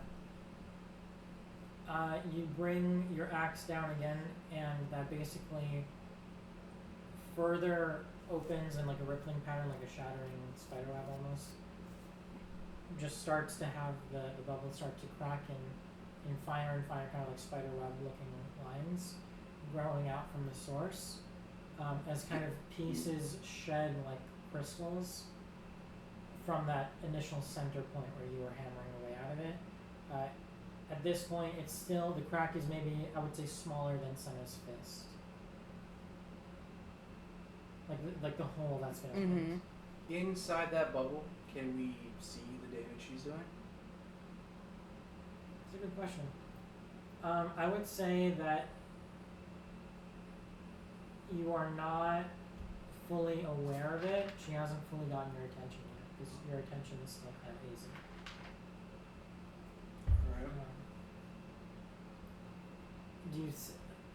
Vale turns to you and says, "Why are you stopping me?" Do you know what this is?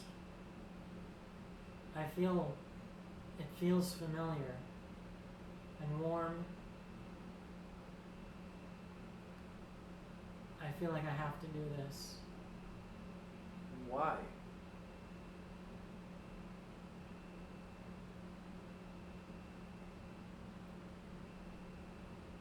It's calling me, and it doesn't. It's in pain. It can't be here. At that point, is she talking about the aboleth or the whatever's in the lantern? Whatever's inside the lantern, yeah.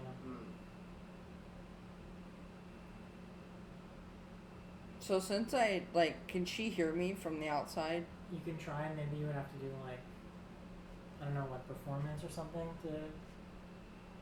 That might be a performance because you're using your voice. Yeah, you could say maybe performance to see. To see if she can hear. I would say maybe roll with disadvantage, just because again their attention is quite hazy.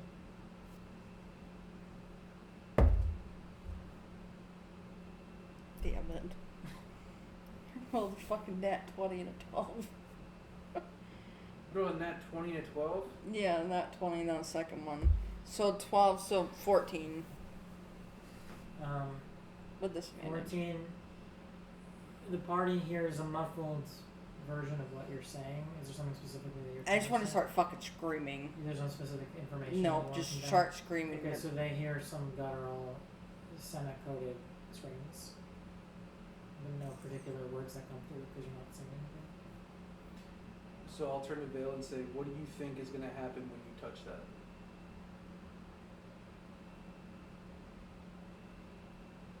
I think I can bring it peace. It's being used by the Aboleth. We can't let it keep this power, and we can't let it stay in pain.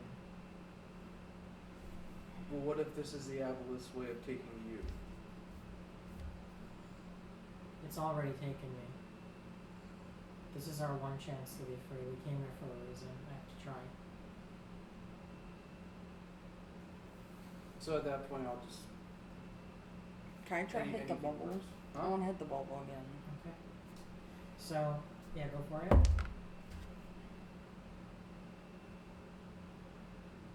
it. 18, 24? You're just a liar. You're just a liar. It's fine if you want to go through life lying all the time. I'm not lying. It's choice. 18. That's your life choice. It's fine. I don't know. Oy. That's why she's so suspicious 24! of other people. That's why you're so suspicious of everyone else. You're just projecting. Okay, so with 24, you're able to basically turn your axe to the side to where the flat part of it is going to just smack against from like more and more surface area. At which point, she is reaching out basically at the exact same time as you're doing this. So she reaches out with both hands and grabs the sides of the lantern, and as she's doing that, you, with one final strike, can you roll for damage? Yes. Oh, fuck. I like how you have a dice tray and you do not. You It's haven't to been hold using the dice. it. Yeah. You need a second dice tray to roll the die. Oops. There's another 8. Okay. With an 8, you're able... Wait, 8 plus 4, 12. Okay. With a 12, you're able to just smack it, basically rippling and shattering, growing, until it starts to crack and fall and crumble along its side and its seams. But this is happening at the exact same time as she's already grabbed onto it. Can I like run and like fucking football tackle her? You can try, but that's like a whole separate action. Okay. So I would say like you would like need to wait. Okay. Because she just grabbed onto it, I guess. Yeah. And you just at the same time as you do that thing. So she grabbed onto it. At which point, the rippling effect of the damage that you're doing to it starts to shatter this kind of dream bubble. Everything starts to crumble and fall apart around it like shattering glass. And like stained glass, it basically has all these different shimmering, coloring lights just glistening off of all the different like parts of the ocean, parts of the dreamscape. At which point, the illusion starts to shatter. The eye itself starts to look like it's shattering from the pupil outward, like it's a piece of glass. From where the pupil is, it's starting to break and crack until the outer edge of the eye is kind of what remains, and it's breaking apart. At which point, you see a swirling of bright blue, almost like magic-infused water, like a current, sweeping all of you up, including Senna, who's on the outside, and surging and swirling around you like a helix, like a DNA, and like rising you higher and higher until you break the surface. And as it's wrapping itself around you, you feel such like a sense of warmth and comfort by this current, like it's alive and like it's hugging you, and you hear, or you even feel like the beating heart of a second person just resting up against your own chest. and as you submerge or emerge from the water and break the surface, daylight peeks through, the storm clouds have gone, and that rushing current of water that embraced you has transformed itself into a humanoid figure embracing Vale. I had a feeling it was her fucking mom. And so essentially this is her mom, who was trapped inside the lantern and whose Siren Queen abilities was being used in order to attract sailors Oh, and that's suck cool. up their souls. Interesting. At Very, which very point interesting. she embraces her daughter. They have this moment of connection, and in doing so, she's able to restore or give Vale the power to control her own voice without the use of that flute. And from there, they have their heartfelt moment, and she descends peacefully and disperses into the water, essentially going back into the water plane, which is basically heaven for all aquatic life, to where she can find some peace, leaving her daughter with the sacred task of carrying on her legacy and protecting the life of the reef and reestablishing some order in the village. And with that, we can end the session. Goddamn, Dan. That was a doozy. That was a juicer of a session. Yeah, it was a cool one. If we had more time, you guys threw me, like, you kept doing shit I did not expect. If we had more time, I would have done, like, more stuff or different stuff, but I think that was cool, and you guys, like, I guided can't it. believe that shit was You had a lot of either. you have a lot of, like, brainstorming, and you did your own shit that I did not expect at all. So, yeah, good job. I like the brainstorming. I like the creativity. Yay! Oh my Yeah! god. Right when she was like, I have this pole to like grab this lantern, I was like, it's No, do not touch. probably her mom. You're It's dead. probably her fucking mom. You're dead. You're dead. I was so sure that that was just like an illusion by the aboleth that was just like, no, come touch this thing, That'd be please. cool, Let me yeah. eat your soul. So, what do you think of the Silver Song arc? Very, very good. Creative, right? Would this be technically the end of it? Correct. Okay. So, That's the finale of this arc. very fucking good, Dan. Yeah, thank you.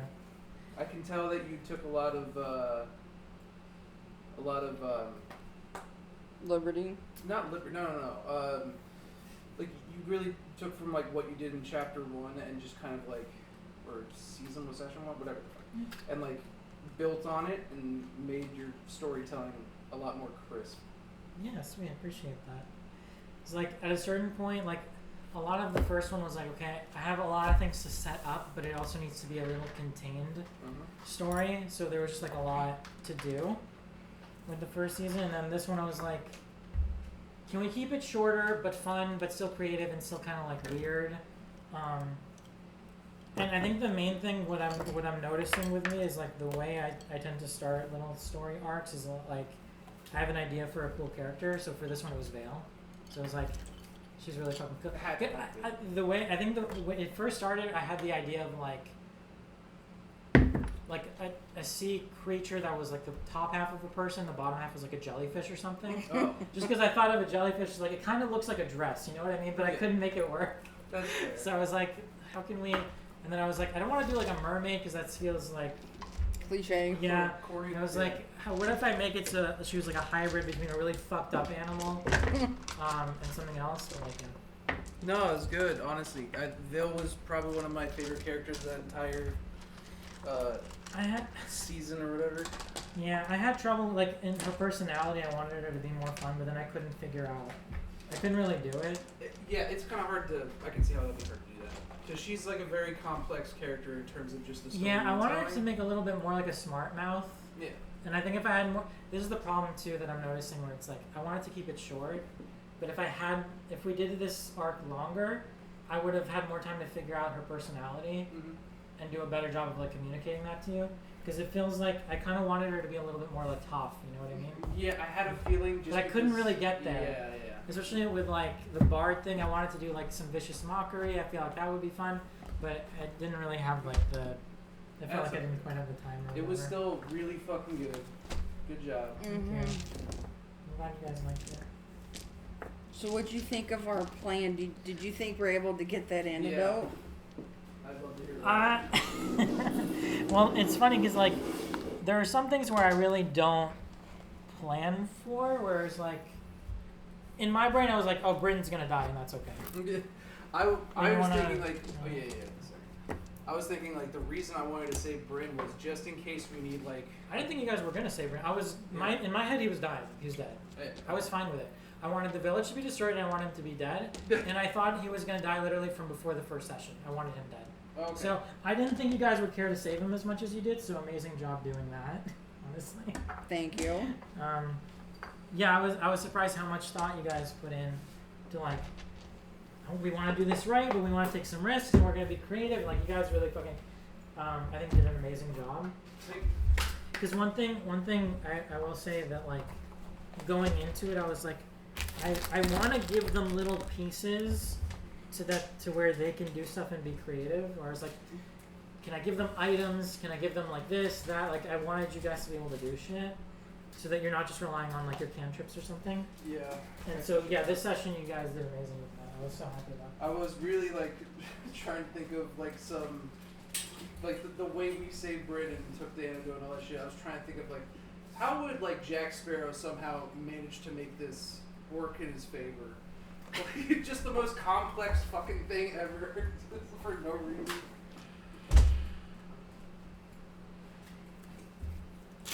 That's also probably why we kept on going back to Senna drunkenly stumbles into everything. Can we talk about that? Can you explain to me why you guys wanted to do like this performance so badly? I really didn't understand I it. thought it would be fun. So in the beginning, in my mind, I was thinking, well, we could just like, I don't know, try and eavesdrop or whatever, and then it became, well, now we can actually use it as a performance to like steal shit or take the antidote. And then it just grew into like, this would be funny. Well, it also confused me that you guys were like, we're not doing this. No, we're not talking to you. We're not talking to you. We're done. Like, you guys just wanted to go back to the end, which I did not. In my brain, I was like, no, we're ending now. Yeah. The guy is here and this bitch is there. We're coming at you. So I didn't think you guys would go into the end. Well, which is fine that you did. I thought it at least gave us time to like really assess what the fuck everything was going on. Yeah, in my brain I was like, you guys were gonna learn all that shit about the Avalith and read it in the book, like where Aldrich was like literally right there, or while you guys were like doing it sneaky. But you guys like split up the party a few times, so it was like that just made me like change certain stuff, but still like we broke the cardinal rule. I know. Yeah, I was surprised. That's why I didn't want you to go off by yourself. Like, at least have somebody. Yeah, but I mean, it was smart to actually bring Alaris. Even though I'm not sure if you thought about it, but like with all of the notes and the map and all that stuff, that would just make sense. And I know Senna was in no fucking state to go. No, Senna was drunk as fuck. So